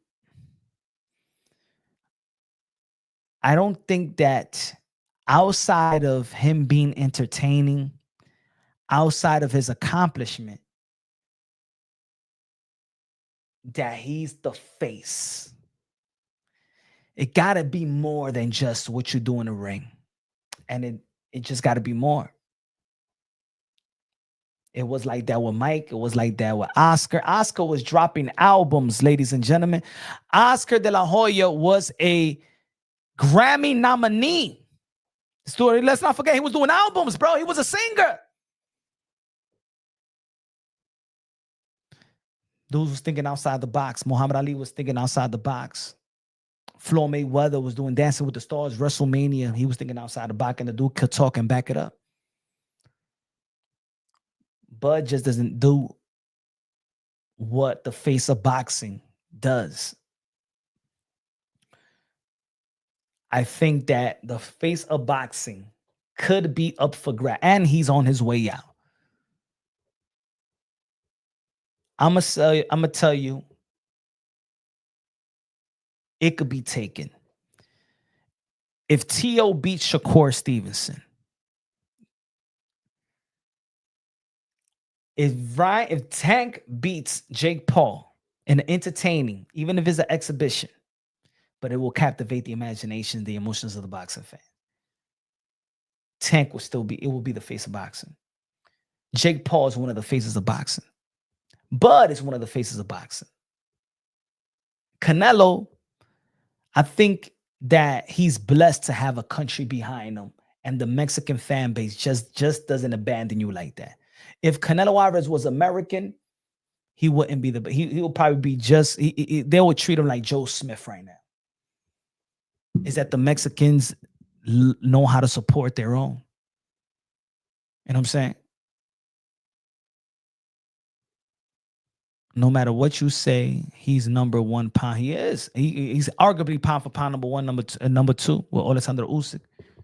Right now, of course, that victory is fresh. You know what I'm saying? So yeah, Bud Crawford could be pound for pound number one. But Bud Crawford been pound for pound number one before, right? He was not the face of boxing before. And Canelo Alvarez lost too. So I don't know if he's the guy to carry the sport. I think he's the guy that carry the morals, the way that a boxer should dare to be great and look to accomplish. But there got to be more ingredients to be the face of boxing. NFL is not the NFL because they pander to casuals. The NFL converts casuals into hardcore. Thank you, Too Rich. So thank you. NFL was not the NFL because they pander to casuals. The NFL converts casuals into hardcore football fans. Did Terence Bud Crawford performance convert casuals into hardcore boxing fans? Too Rich. Did that fight, Canelo versus Terence Bud Crawford, did that convert casual into hardcore? That's the word. That's the phrase. Now, okay, Young King, the truth says, yes. How? How?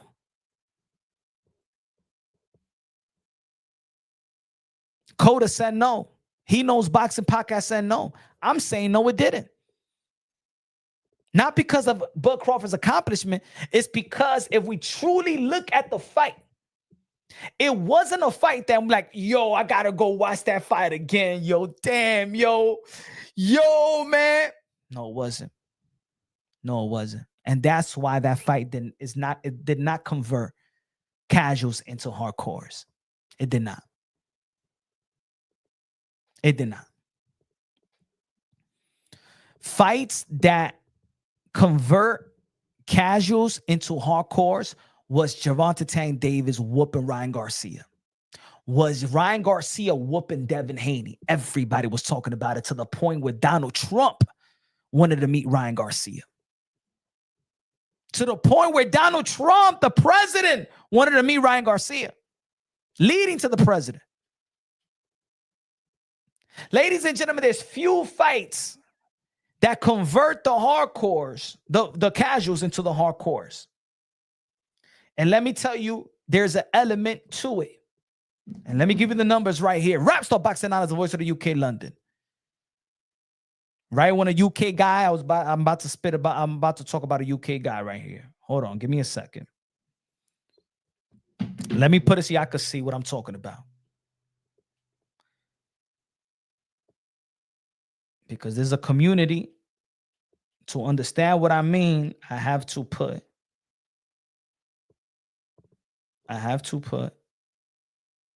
into the studio. Give me 1 second. Let me put some pictures up. There's another element. There's another element that I don't believe that's the reason why Bud may not be the guy, and it's not his fault. Is that the American boxing fans do not support like other countries. Like other countries support their fighters. But let me put this up.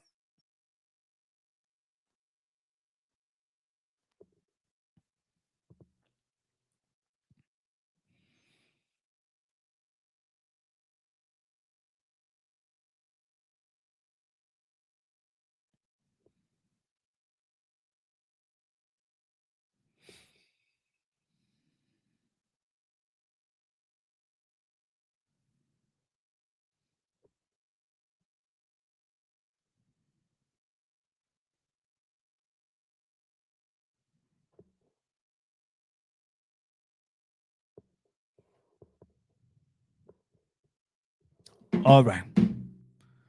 Give me a second.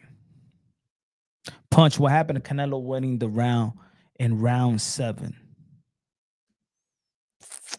I don't know. Okay.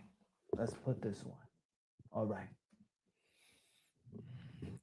Let me get this thing out of the way so y'all can understand what I'm saying. Canelo Alvarez and Terence Crawford, collectively, they didn't even throw more than 1,000 punches. Collectively, they didn't even throw 1,000 punches. Alvarez landed 99 punches. Crawford landed 115 punches. Are those overwhelming numbers to say, wow, this had to be a Barnes and Burner? I'm going to compare these numbers to other numbers to tell you why there's other fights that captivate the imagination, the emotions of the boxing fans, and not just the boxing fans, the sports fans, because the hardcore boxing fan can't flip the bill. So we do need the casuals. We need the casual dollars and attention, because the casuals create the attention that mass media is going to give the sport of boxing. But the casuals have not liked the sport of boxing, so the mass media has not promoted our sport. YouTubers had to keep boxing conversations going. So look at these numbers. All right. So y'all got this, right? You got Alvarez 99 land punches, Crawford 115 punches. Check these numbers out now. Let me see if I put it. Berlanga and Alvarez, 201 punches landed, 119 punches landed by Berlanga. He landed more punches on Alvarez than Crawford landed on Alvarez.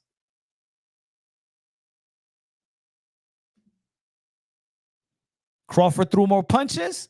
Crawford landed less punches. Yo, I'm going to tell you like this. I did the live with Alvarez and Berlanga. As soon as I went back in the block and I went to, everybody was talking about it. I know promoters. I know bars. The bars, I didn't even know it was playing Berlanga and Alvarez. Yo, I'm going to tell you the truth. Most of the casuals I know in barbershops, on the block, when I go to bars, I know a lot of people and shit like that. They talked about Berlanga and Alvarez more than they talked about Crawford and Alvarez. Look at the numbers. That's telling you that this had more action than Bud and Canelo. He said it's not quality, it's quality. Edwin Sanchez. Yeah. But when it comes to a fight,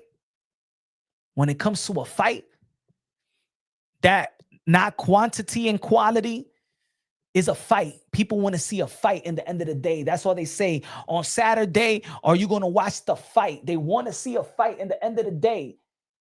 So as much that we are hardcores, we're also let's put our casual thinking caps. We got to understand what they are watching because they are the one that's really paying for boxing. Right? What about this? Okay, which one is this one? Man, I can't. This was Hagler versus Hearns. Hold on. I don't know if I got to flip it around. Let me take this thing another way. This is Hagler versus Hearns. 3 rounds. This is the fight that we always talk about.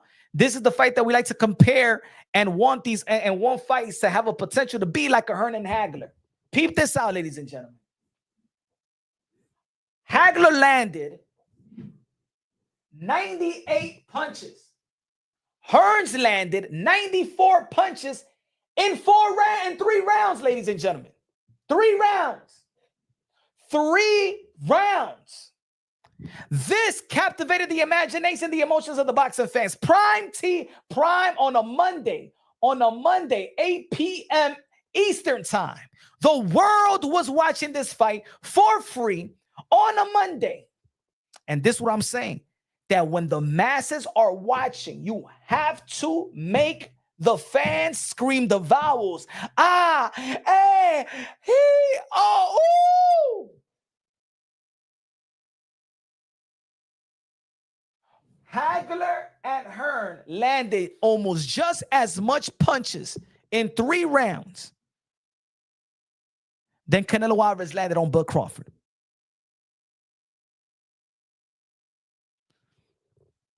I'm going to show you another one.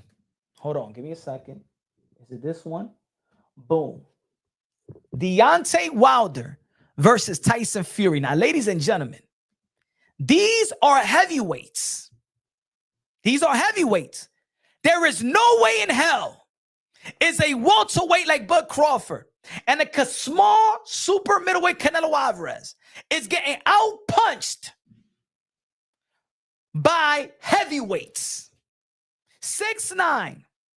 Fury landed 150 punches, Wilder 72.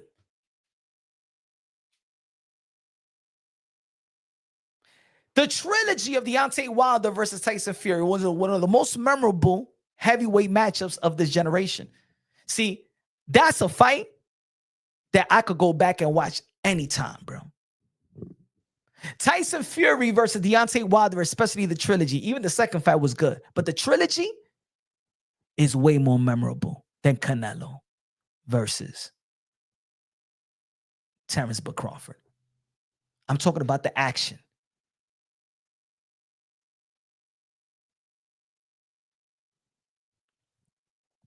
I'm talking about the action. I'm saying that as much as Terence Crawford, his accomplishment is GOAT talk. But what did the performance, what did this fight really did to captivate the imagination, the emotions of the sports fan, to sustain the eyeballs in the sport of boxing? Because right now, we're in a dead spot. Ain't nobody really care about the sport of boxing right now.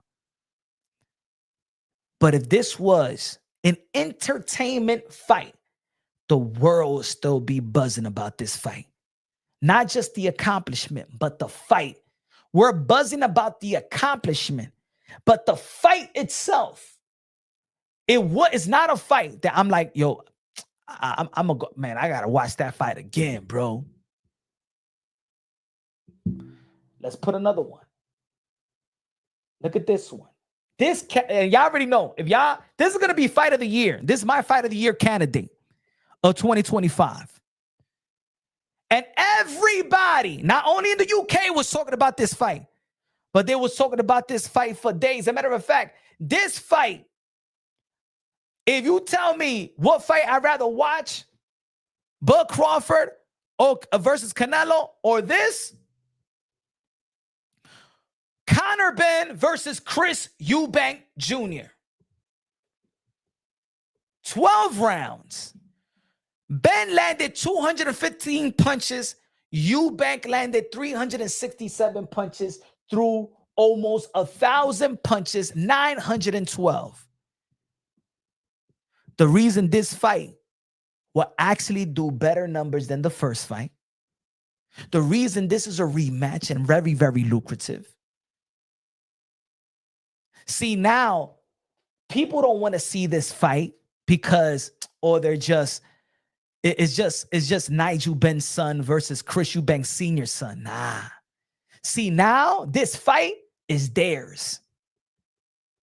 They made their fight be theirs now. That's how great of the first fight it was. That, to be honest, I'm not thinking about Chris Eubank Sr. the way I was thinking about it in the first fight. I'm not thinking about Nigel Ben. I'm actually now, this is Conor Ben versus Chris Eubank Jr., and I want to see them. I don't give a fuck who their father is right now. I got to see this fight again. I want to be entertained again, and I'm going to get it. Ladies and gentlemen, I'm looking for UK tickets. I want to go to the fight. See? And they're not Bud, and they're not Canelo. But if you tell me, yo, you got to pick one fight to go to, or one fight that you should see next, either Canelo versus Bud, the rematch, or this, the rematch, give me this fight. Fuck that fight. Give me this.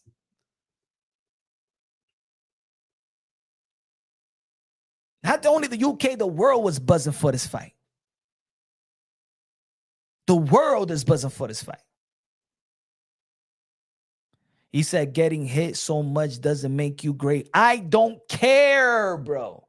Stop talking like you're the one that's getting hit.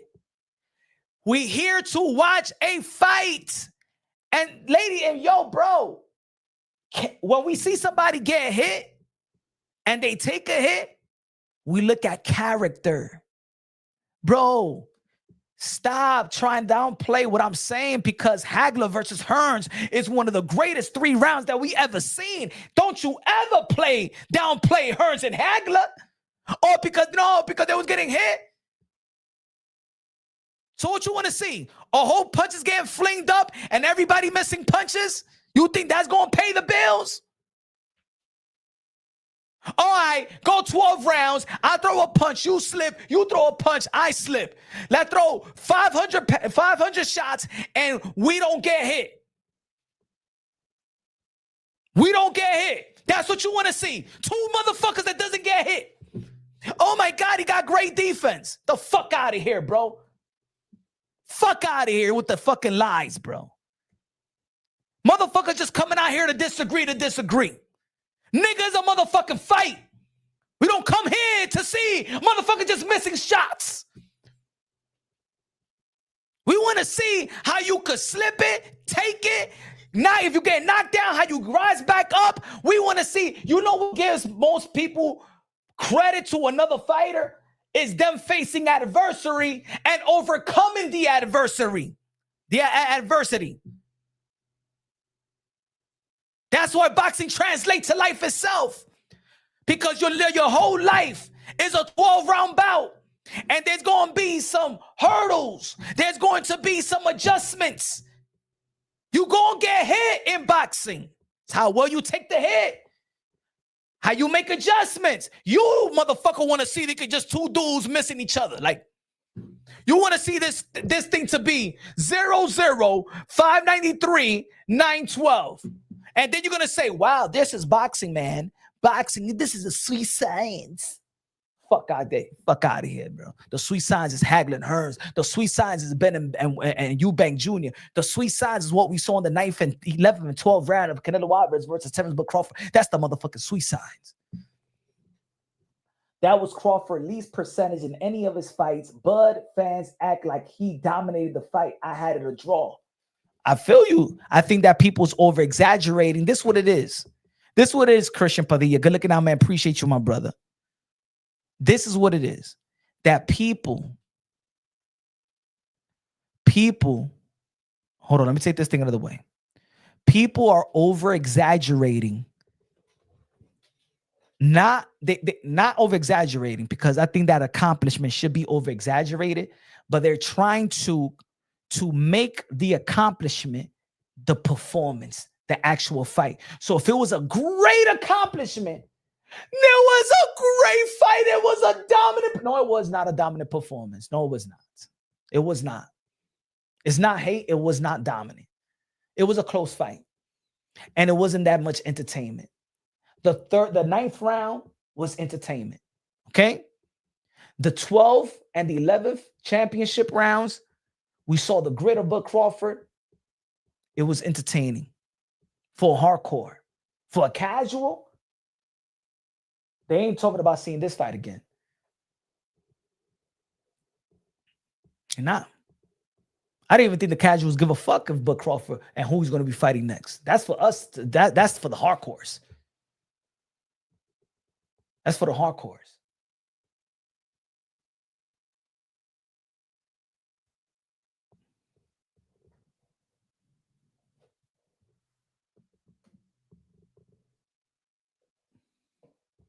First round.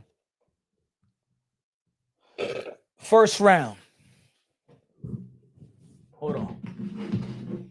Since this was so of an entertaining fight, people want to, let's see how entertaining it was.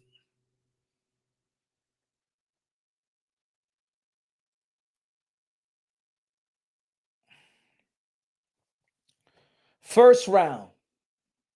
Alvarez landed 3 punches, Crawford 3. Second round, Alvarez landed 5 punches, Crawford 3. Third round, Alvarez landed 5 punches, Crawford 5. Fourth round, all right, it's picking up. Alvarez landed 11 punches, Crawford 8. Fifth round, Canelo Alvarez landed 8 punches, Crawford 1. Sixth round, Alvarez landed 7 punches, Crawford landed 9. Seventh round, Alvarez landed 6 punches, Crawford 10. Eighth round, Canelo 7, Crawford 6. Now let's get to the fight. Finally, let's get to a fight. The 9th round, Alvarez landed 10 punches, Crawford 33. Then the 10th round, he did lose. He went to 5 punches, and Canelo landed 10. Let's start fight again. This is Bud Crawford, man. I got to win these rounds. 11th round, Canelo landed 10 punches. Crawford landed 18 punches. In the 12th, Canelo Alvarez landed more punches than any of the rounds in 17. And Crawford landed 14. Everybody gave it to Crawford. All the way to the 9th round. And maybe 7, up to the 7th round. That's when we see the pickup. Not just the flinging of the jab, not just moving excessively and stuff like that. It was not this over-exaggeration. He said Canelo won. 84 Showbid said, I didn't think, but I didn't score it like that for I'll be honest, man. Scoring this fight, it was close, man. I could see it. I could see it going 115, 113. I could see it 114, 115. I could see it 115, 113. That's the way that I see it. That's the way that I scored it, not see it, scored it. If we just talking about the fight without scoring, I had Bud winning. But to go through the scoring, copy box stats are not perfectly accurate. Wow. You know, I've been saying, I always used to say that because I do my own copy box. If you follow the channel, I do my own copy box. I count the punches myself. I don't do copy box. But people always say, but Punch, look at the copy box of this, look at the copy, because they try to say that I can't count. I'm not the guy in Sesame Street, the count man. 1, 2, 3. Everybody knows I'm the only the only fucking guy in the world of boxing that does the copy box during the live show. The only one. Anybody can name me who does who does the numbers? Anybody, any channel. Who counts the punches like Punch Run Boxing in this in this community? Matter of fact, in the entire world of YouTube live commentaries, who count the punches?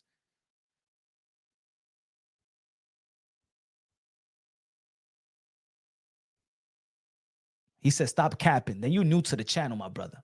You're new to the channel. You're new to the channel. You stop capping. Your mother was capping when she made you, motherfucker. Don't disrespect me now. You fucking capping. You just new to the channel. Ain't nobody nobody does it like Punch Run Boxing does the live commentary. He said, bro, the Netflix got the real stats. Now the Netflix got the real stats.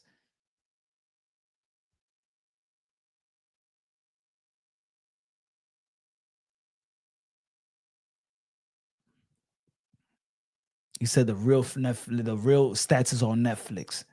So now Netflix got the real stats. So copy box is a lie now. So me, copy box, and people that actually counted is lying. We don't know how to count. We don't know how to count.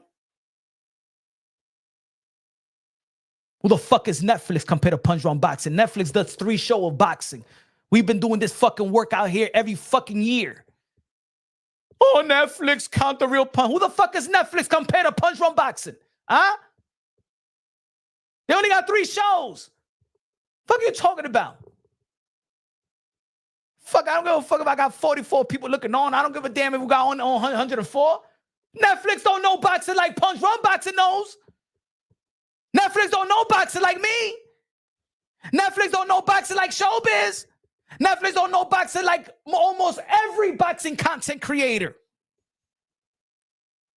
Mírate tigre, di que Netflix got the numbers. Huh?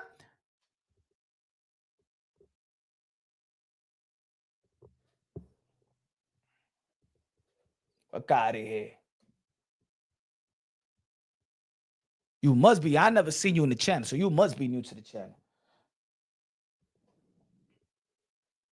Right?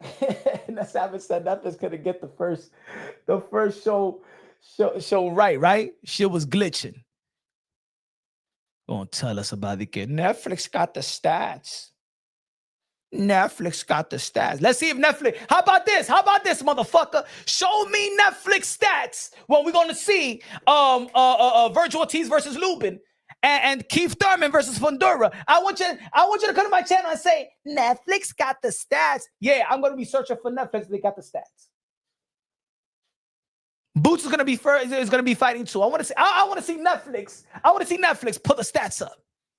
You want to rely on Netflix when it comes to the sport of boxing? Let's see. Hey, yo, everybody. Hey, yo, let's rely on Netflix to pull the stats up for the next couple of fights to see. Let's see who's going to be more valuable to you as a boxing fan, Netflix or Punch Run Boxing. Let's see. Let's see how many broken news Netflix is going to have for the sport of boxing. Let's see. As a matter of fact, let's go to Netflix right now. Let's see if they're talking about Virgil Ortiz and Lubin. Let's see if they broke a news down. Let's see what they have for the sport of boxing. Says you want to rely on Netflix when it comes to the sport of boxing. Hold on. Let's see. Let's go to the YouTube channel. Let's go to Netflix, y'all. Hold on. Netflix Sport.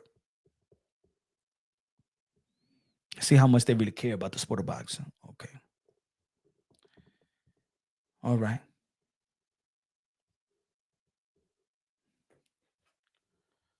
Eddie Hearns, the key word is winning. Okay, that's the last. That's the last. That is the last 11 days Canelo, Terence, Crawford.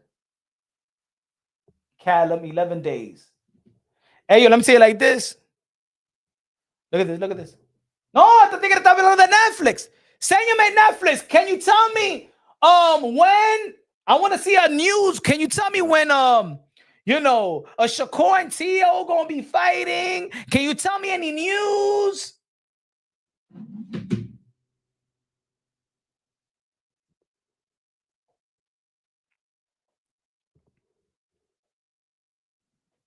Yo, fuck Hulu, got the stats. Ese tigre estúpido. G Smooth. Think Netflix got the stats, bro.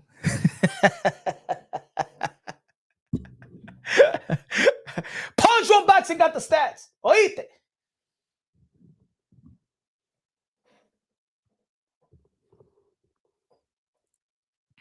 Hey, yo, bro, if you make a prediction, it's not a bias, it's just prediction. So was I biased to to Bud Crawford when I picked him to beat Earl Spence? Was I a biased channel to Bud Crawford? Right? Let me ask you a question. Was I a biased channel to Bud Crawford because I picked Bud Crawford to beat Earl Spencer? Yes or no? Am I a biased channel because I picked Bud to beat Earl Spence? Show us Bud in the coffin. Okay. I'll show you Canelo and Bud in the coffin. Let's see. Let's see. All right. He says, show Bud in the coffin. Let's see if I'm biased or unbiased. Let's see. I like giving this type of energy because it actually keeps me motivated to stay live. Hold on. Let's see. Let's see. Let's see. Hold on. Who's that on the coffin? King Cherry Pick. That's Canelo Alvarez in the coffin, buddy. Now let's see me put Bud Crawford in the coffin. Hold on.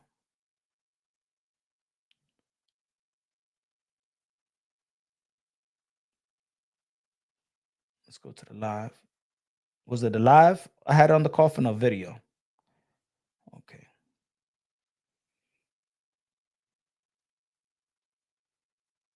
Diablo, where's that coffin, man?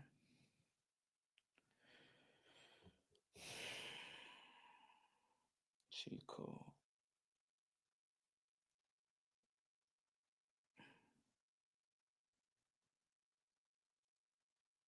When I put Bud in the coffin, was that a live show or video?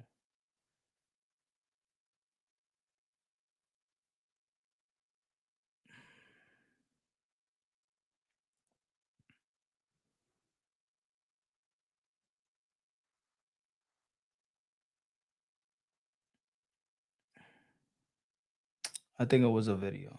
Live. Let's see live.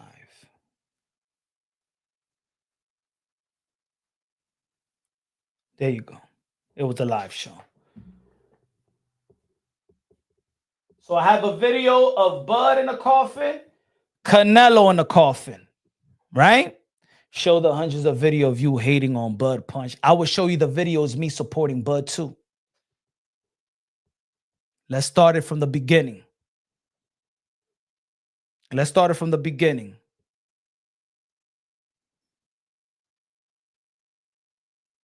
Hold on. I got you right here, brother. Stay right there. Stay right there. Don't leave.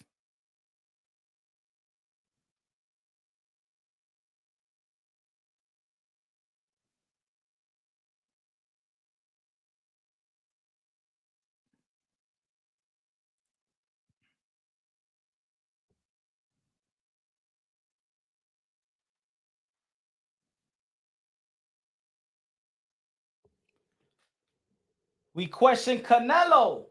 Remember? No PED, no life. We questioned Canelo's affiliation with Eddie Reynoso. We questioned Bud Crawford affiliation with Victor Conte. Wow, that's unbiased or biased? Was that unbiased or biased? We questioned Canelo, part of the Juice crew, and we talked about Bud Crawford and Victor Conte. Is that? Wait. Let me see. He said, now show later and equal. Bud Crawford juiced up, PD speculation heats up, and Victor Conte ties along. Okay. What about the Canelo Alvarez one? Man, I was even ahead of you because I just saw it right now.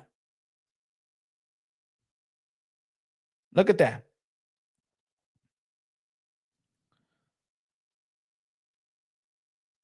So I show you two content of Canelo Alvarez probably juiced and Bud Crawford probably juiced. All right. What's next? What's next? What's next?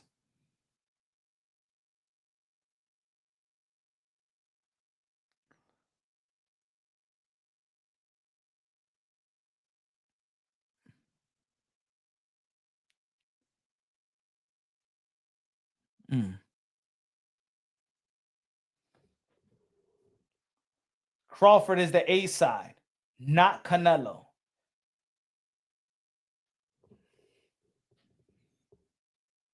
Hold on. One more. Is Canelo and Crawford going to get tested?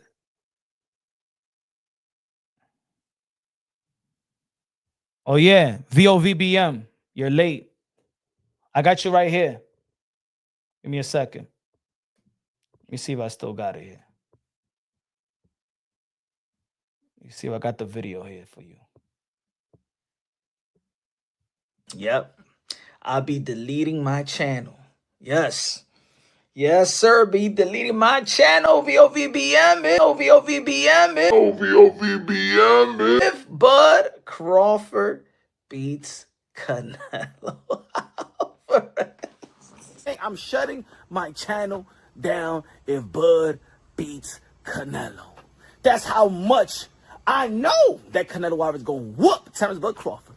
Because Canelo Alvarez ain't going to let me shut my channel down. Huh? No. Not VOVBM. No. Not VOVBM. No. Not VOVBM. No. Canelo Alvarez is not going to let me shut my channel down. What up? Y'all already know y'all tuned into VOVBM, victims of vindictive baby mamas. Now.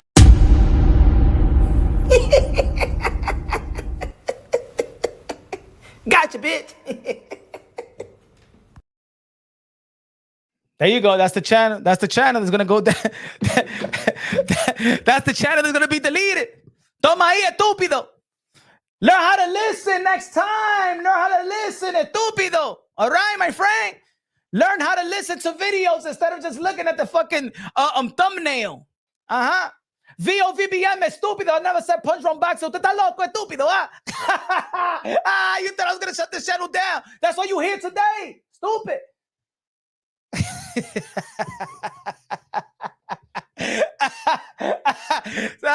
Next time, learn, listen, hear. You remember the movie Malcolm X? Remember in his last speech when the dude was like, listen, hear, and understand.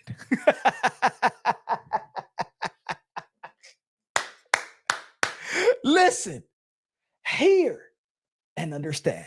Next time, listen to the video, you stupid idiot.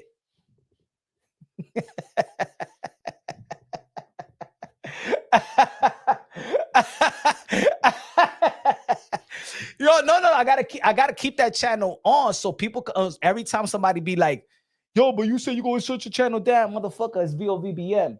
I think I even earned After the video, even when I said I was gonna shut that channel down, I earned 6 subscribers without putting nothing in that channel in 2 years. Exactly, G Smooth. Yo, I have to be honest. Yo, G Smooth.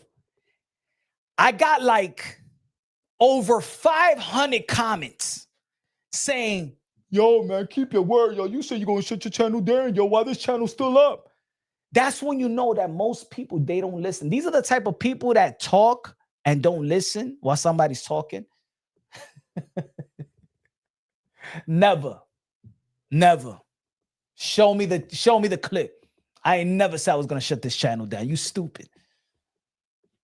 You stupid. I don't love Canelo Alvarez that much.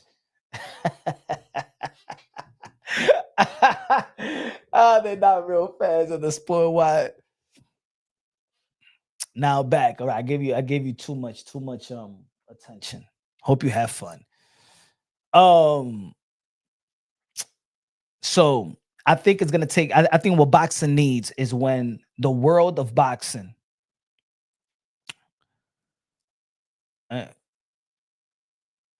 When the world of boxing, not the world of boxing, when the world of sports is looking at the sport of boxing, the fighters have to perform to the level of captivating the imaginations of sports fan. When Ronda Rousey was beating these girls up, it brought a whole lot of fans to the MMA. Even dudes, I remember I went to a bar and they shut, this bar, 2 floors, full, bro. Full to watch Ronda Rousey, bro. That was a bar in Midtown. That shit was packed to watch Ronda Rousey because she was breaking women's shoulders and arms to the point. It got to the point where people was like, she could be the man. See, that's what combat sport does. Back then, and I don't like to say back in the days because there's still some great events. There's still some great fights. Boxers used to be like the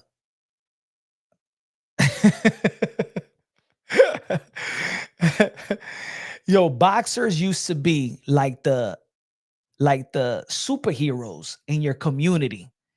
It got to the point where people don't even watch. I mean, people don't even respect boxers like that.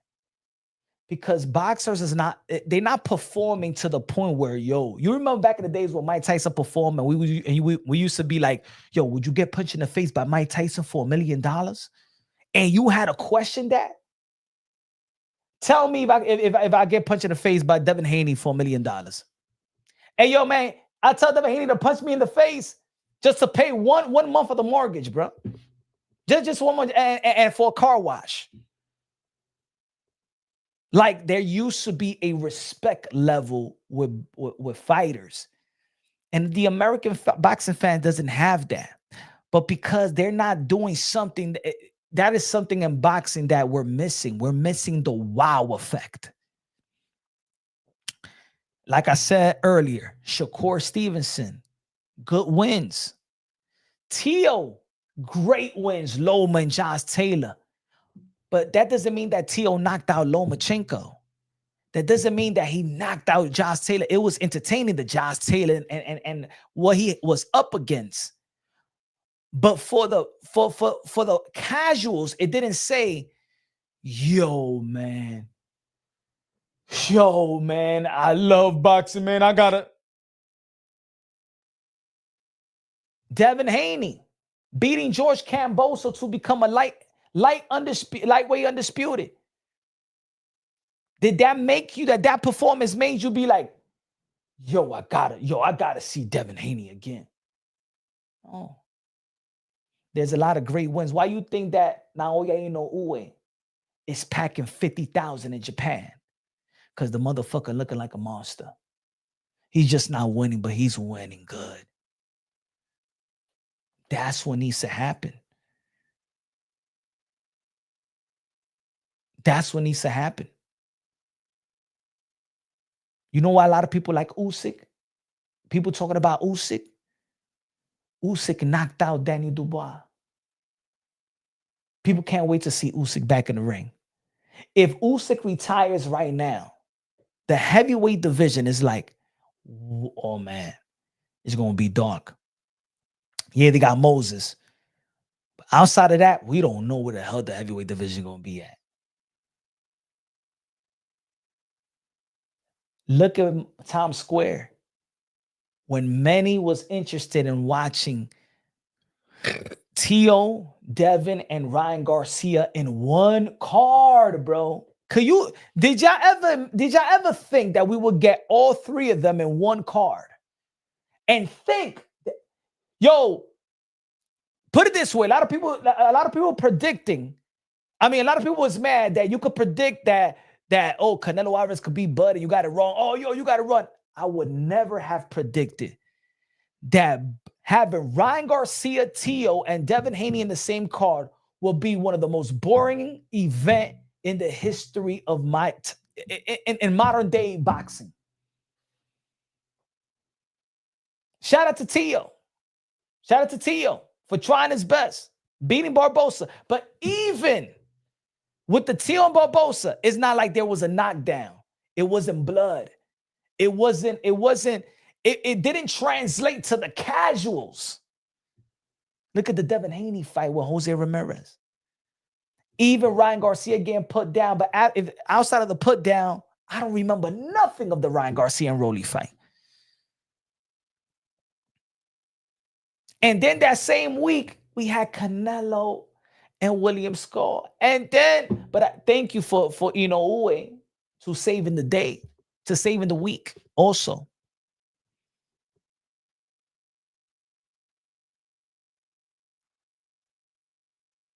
I was surprised because NYC is the Mecca.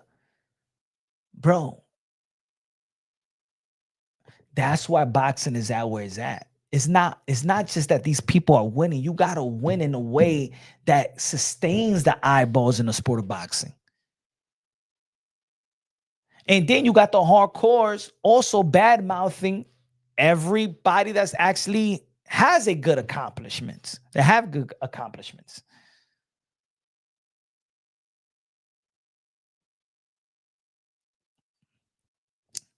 I think Bud, I said the first thing that Bud needs to hire the best marketing team in sports, the best PR firm in sports.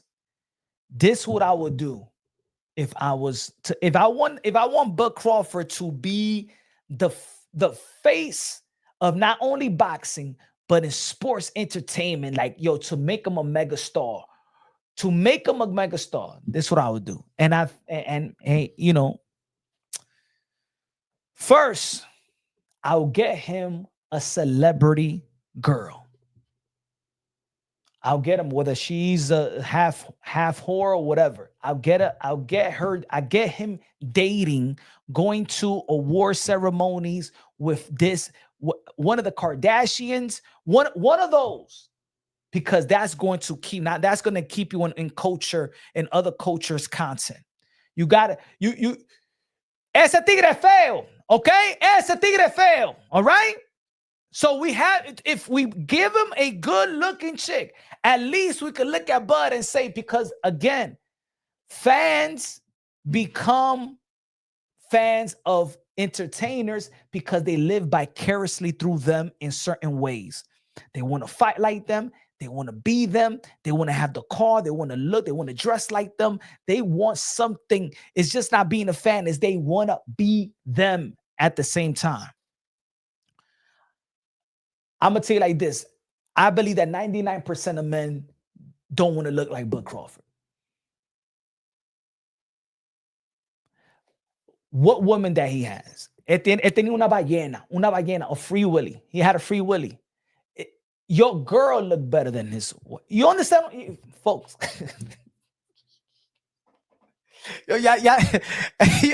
Hey, yo, I'm just being honest, bro. Other than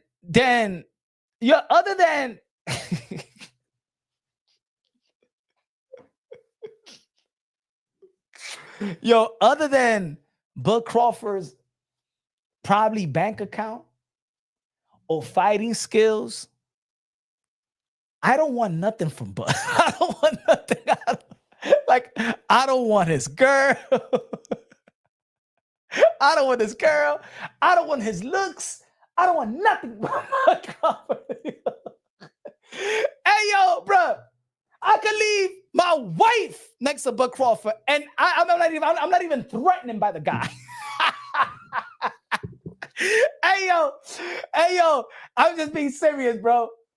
Yo, hey, yo, put it this way. Yo, you could leave your, hey, yo, fellas, you could leave your girl with Bud Crawford, and you won't even get jealous. Not even a little bit of jealousy. You look at her, you leave me for ese tigre. A matter of fact, vete con ese tigre. Don't ever kiss me again.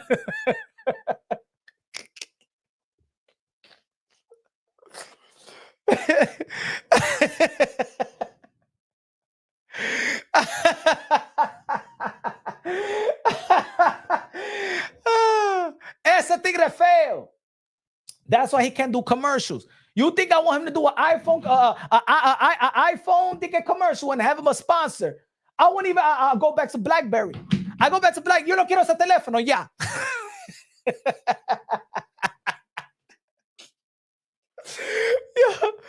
Yo, like, you crazy? If she'll go out of business?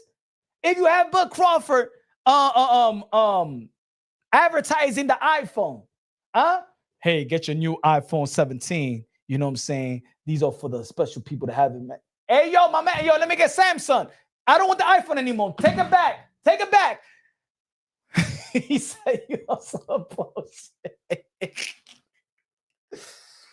You know what it is, bro? Why y'all act like I'm lying, though? Layla Ali. Is that hating? Yo, hey, yo, I'm just being honest. It's not hate, bro. Like, yo, why y'all getting mad? Y'all know what I'm saying is the fucking truth. I hate, not what, the truth is a lie now? So ese tigre, yo, put him in the GQ magazine, ese tigre, yeah. Yeah, it's on GQ. Yo, it's when people look at Leonardo DiCaprio, they think about Bud Crawford. What? Yeah. ¿Verdad?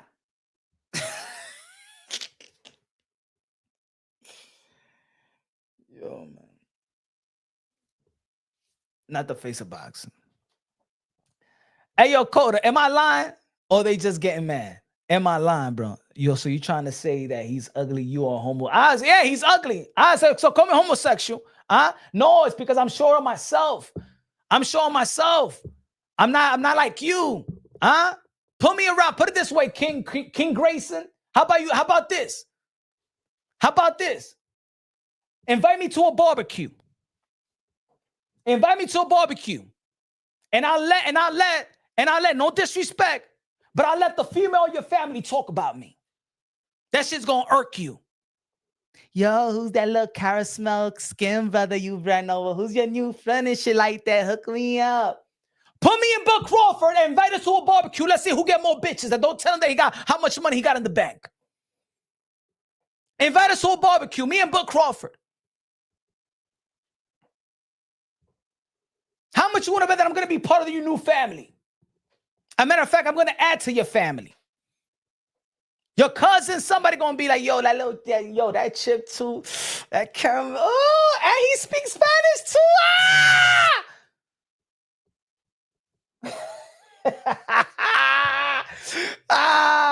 Shut up. Shut up. Because we're talking about faces of boxing. We're talking about their face. Hey, we're talking about face of boxing. We're talking about their face. And the reason why, see, I'm man enough to know, hey, yo, that dude could get bitches. You're not man enough to say that. That's gay. See, King, you're scared to say, yo, that's like if your homie, you with your homie, your homie probably got fucking blue eyes and shit like that the girls like. Yo, this dude be getting the bitches. But you saying that, that's gay. Because you know that your homie could get bitches. That's being real. Some dudes don't got that effect. Some dudes don't got that universal attraction. There's something that's called universal attraction. You know who could get chicks and you know who can't. Off looks. With looks and game. Because you can have looks, but then you can have bad breath and shit like that. You can have looks and got a bad attitude. Like we seen good looking girls and then they start talking. You be like, nah, man. Nah. He said, I'm not going to talk about another man's look. I am. I will talk about it. If we could talk about Clarissa Shields, we could talk about the dudes too. Shit. Oscar De La Hoya's coming up, hey, yo, that dude, hey, yo, the girl just flying over fucking Oscar De La Hoya. The dude just flying over Tank. There's a reason why. Because in their eye, they're good-looking brothers, bro. You can't say that. I think that's an element that's missing with Bud Crawford, bro. That nobody wants to be him. They want to fight like him, may want money like him, but he doesn't attract anything. That is part of also being a face that drives the sport. It don't matter if Joe Frazier could beat Muhammad Ali, but Joe Frazier don't look like Muhammad Ali, no talk like Muhammad Ali. Even if he beat Muhammad Ali, he was never the face of boxing. Because he got elements that attracts more than just his style of fighting. It is what it is. It is what it is. It's an element. Ese tigre no es feo. Nah, it's not the gap tooth. It's not. Well, let me finish. Let me finish. What I'll do with Bud. I will have him. I'll tell Bud like this. Yo, Bud, we seen you when you playing ping pong. We seen you when you playing basketball with the homies. Bring that character into interviews, bro. Why, when you get a mic in your face, you sound like dry paint? But when they put you playing with wrestling and when you're not being interviewed and you have camaraderie playing pinball and basketball, Bud Crawford has a personality, bro. He does. That's what I've noticed throughout the years. But when the lights are on him, directly on him, and it's time to talk, hey, yo, halfway the interview, just get the fuck out of here. Get out. The interviewers be falling asleep.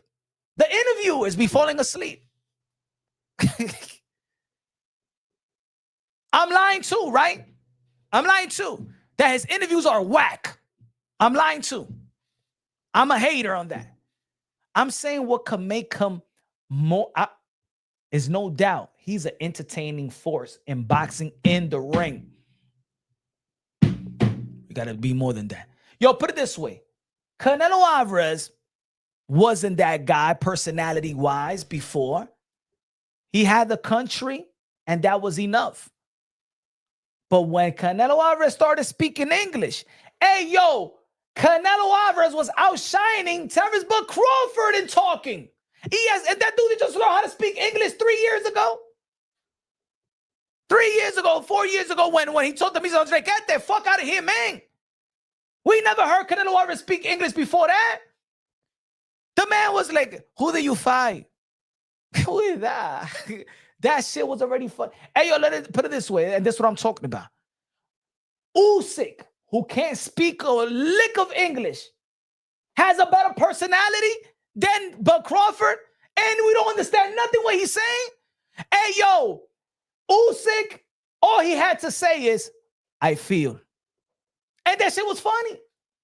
Hey, yo, that's all Usyk had to say. I feel. I very feel. I'd rather hear that shit over and over and over than hear a whole interview of Bud Crawford. But Usyk could say, I feel again. I feel. I very feel.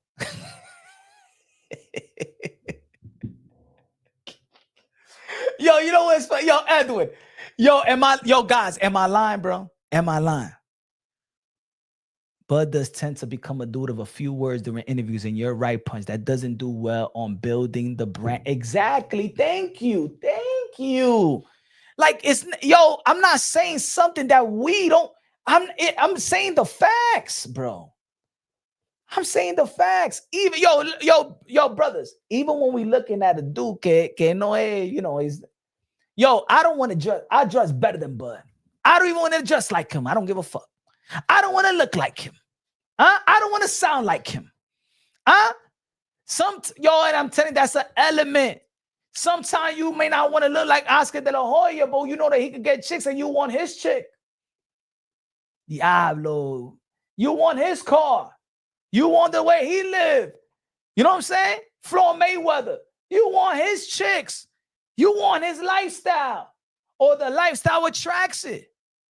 Yeah, but Crawford, a great father. Outside a great father, yes, he had another baby mama and stuff like that. But at the end of the day, most of us had that, right? If he gives that, but give excitement, give something. And he said in the interview, people never gave me the credit because I'm not flamboyant. I don't wear these chains and stuff like that. It's not that even the chain. I get it. He's from Omaha. I get it. I don't expect anybody from Omaha, Nebraska to have some type of style. Like, I get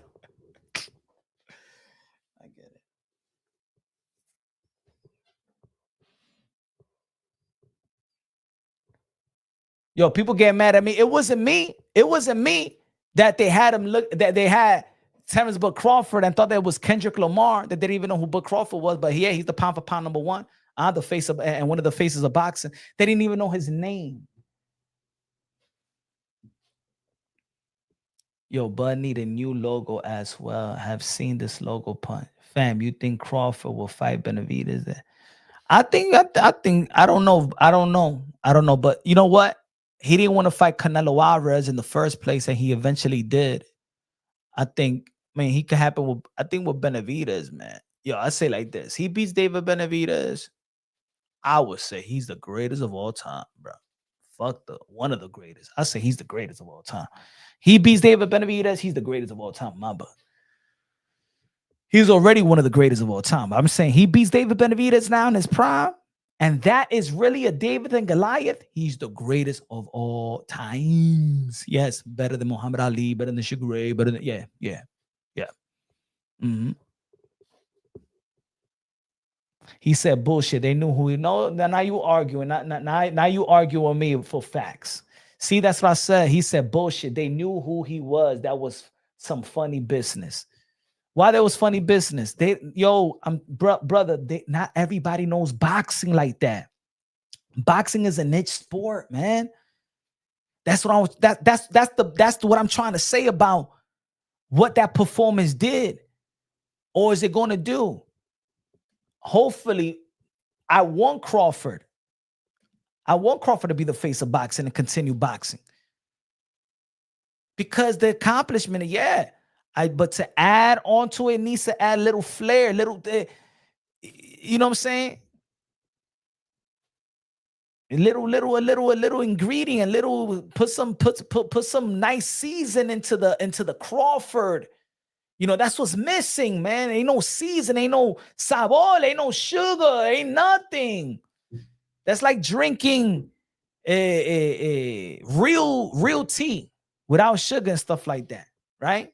Like the real tea. Hot tea, no sugar, no honey, nothing. Just tea.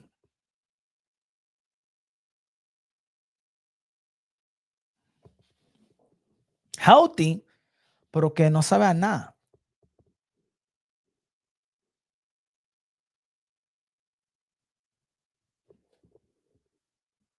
I'm not gonna say it again, bro. Respectfully. Kodak.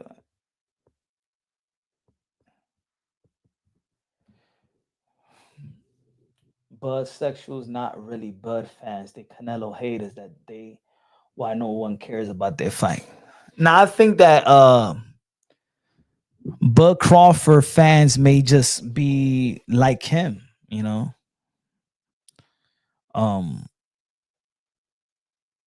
We can't take nothing from Benahiz. But what if Tank even makes if he does that, I'm gonna say like this: if he beats Jake Paul crazy and entertaining in an entertaining fashion, he's gonna be the face of boxing, bro. That is what it is, man. He just have that aura about him, bro. This is what I have to say. Somebody has to. This is what it is, that nobody's outperforming from his contemporaries. Nobody's outperforming Tank in terms of performing wise of his contemporaries, right? T.O. Shakur is a great fight. If T.O. stops Shakur,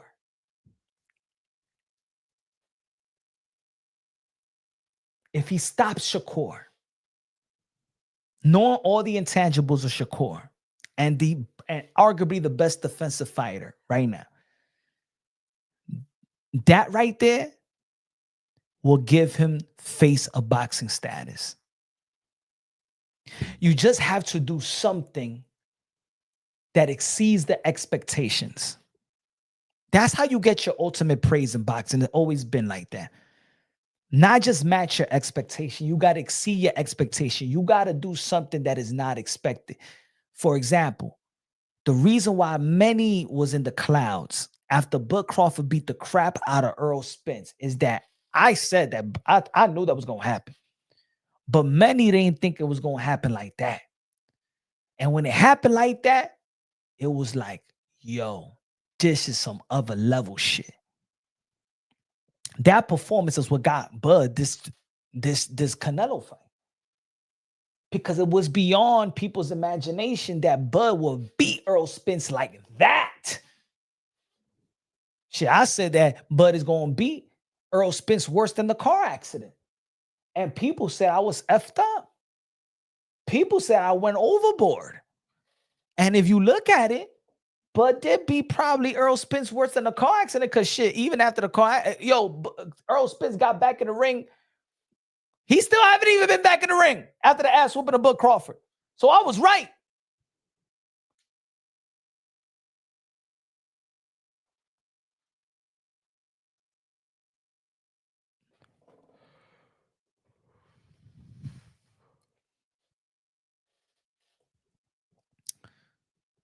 Bud will have to fight 2 to 3 times a year to be the face of boxing. I say 2 times.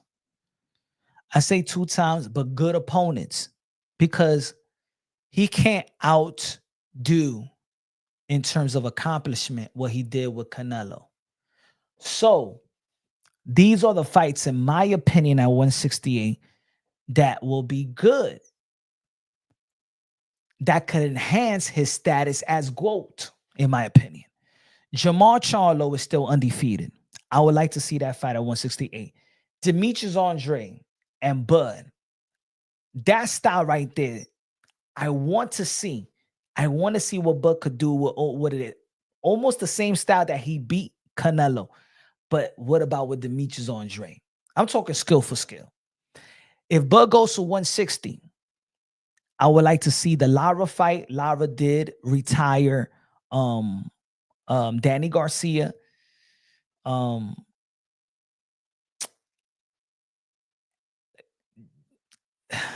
like the Carlos Adamas. If he fights Janabek, I don't even know if people in Janabek's family know who Janabek is.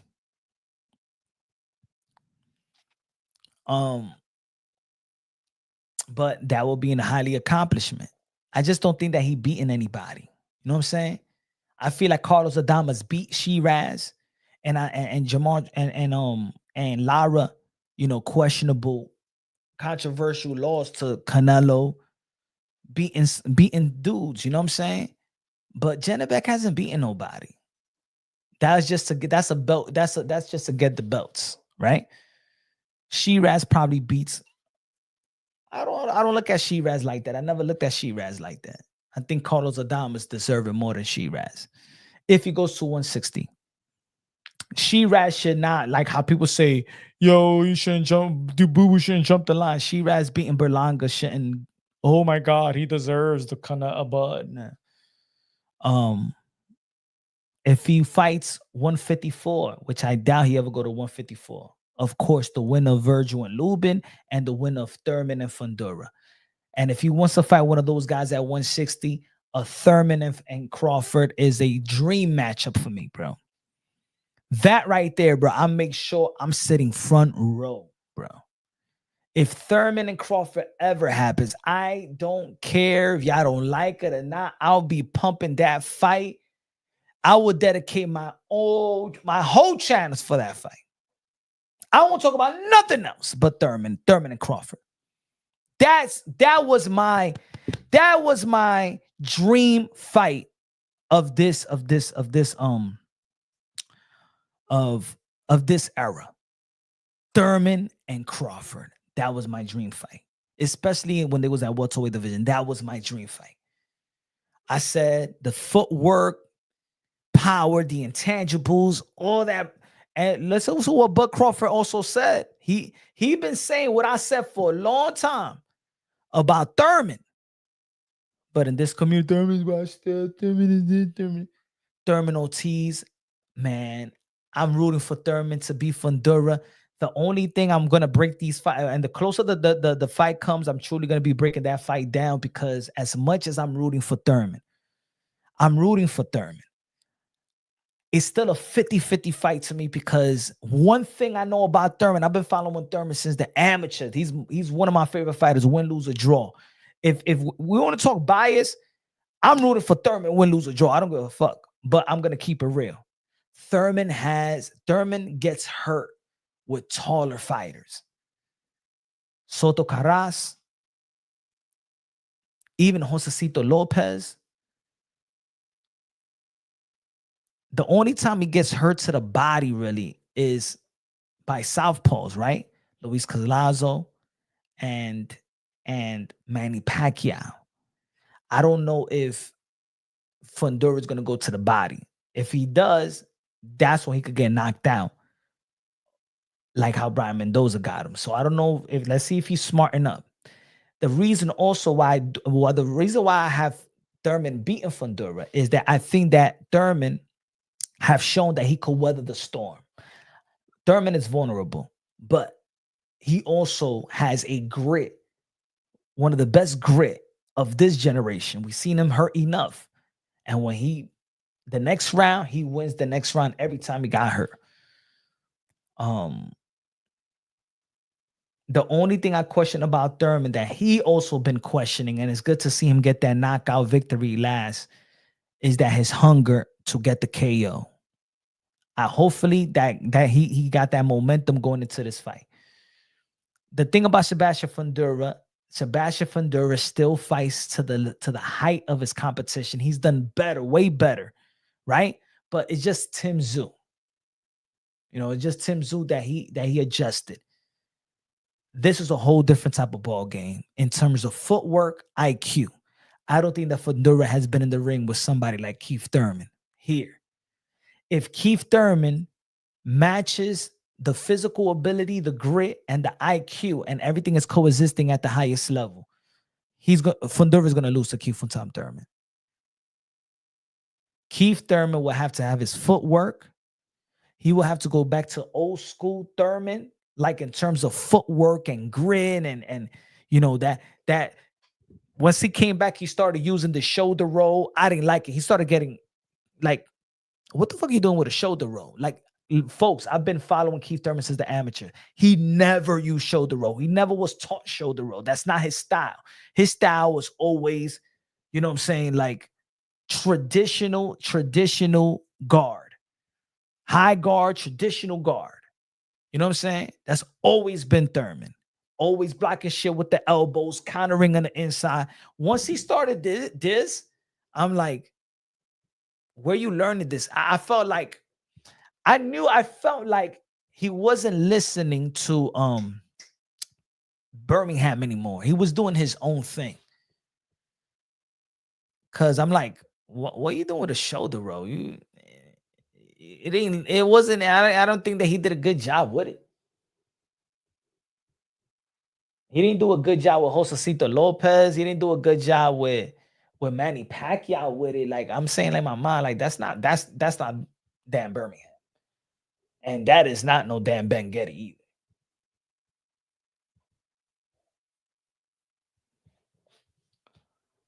But I'm rooting for him.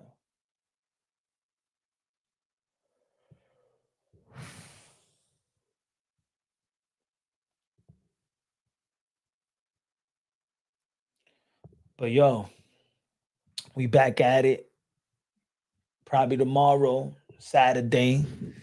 Let's see. Hopefully, boxing give us some good content. You know what I'm saying? It's kind of slow, you know. But yeah, man. Shout out to everybody, man. God bless y'all, man. Love y'all. God bless. On to the next.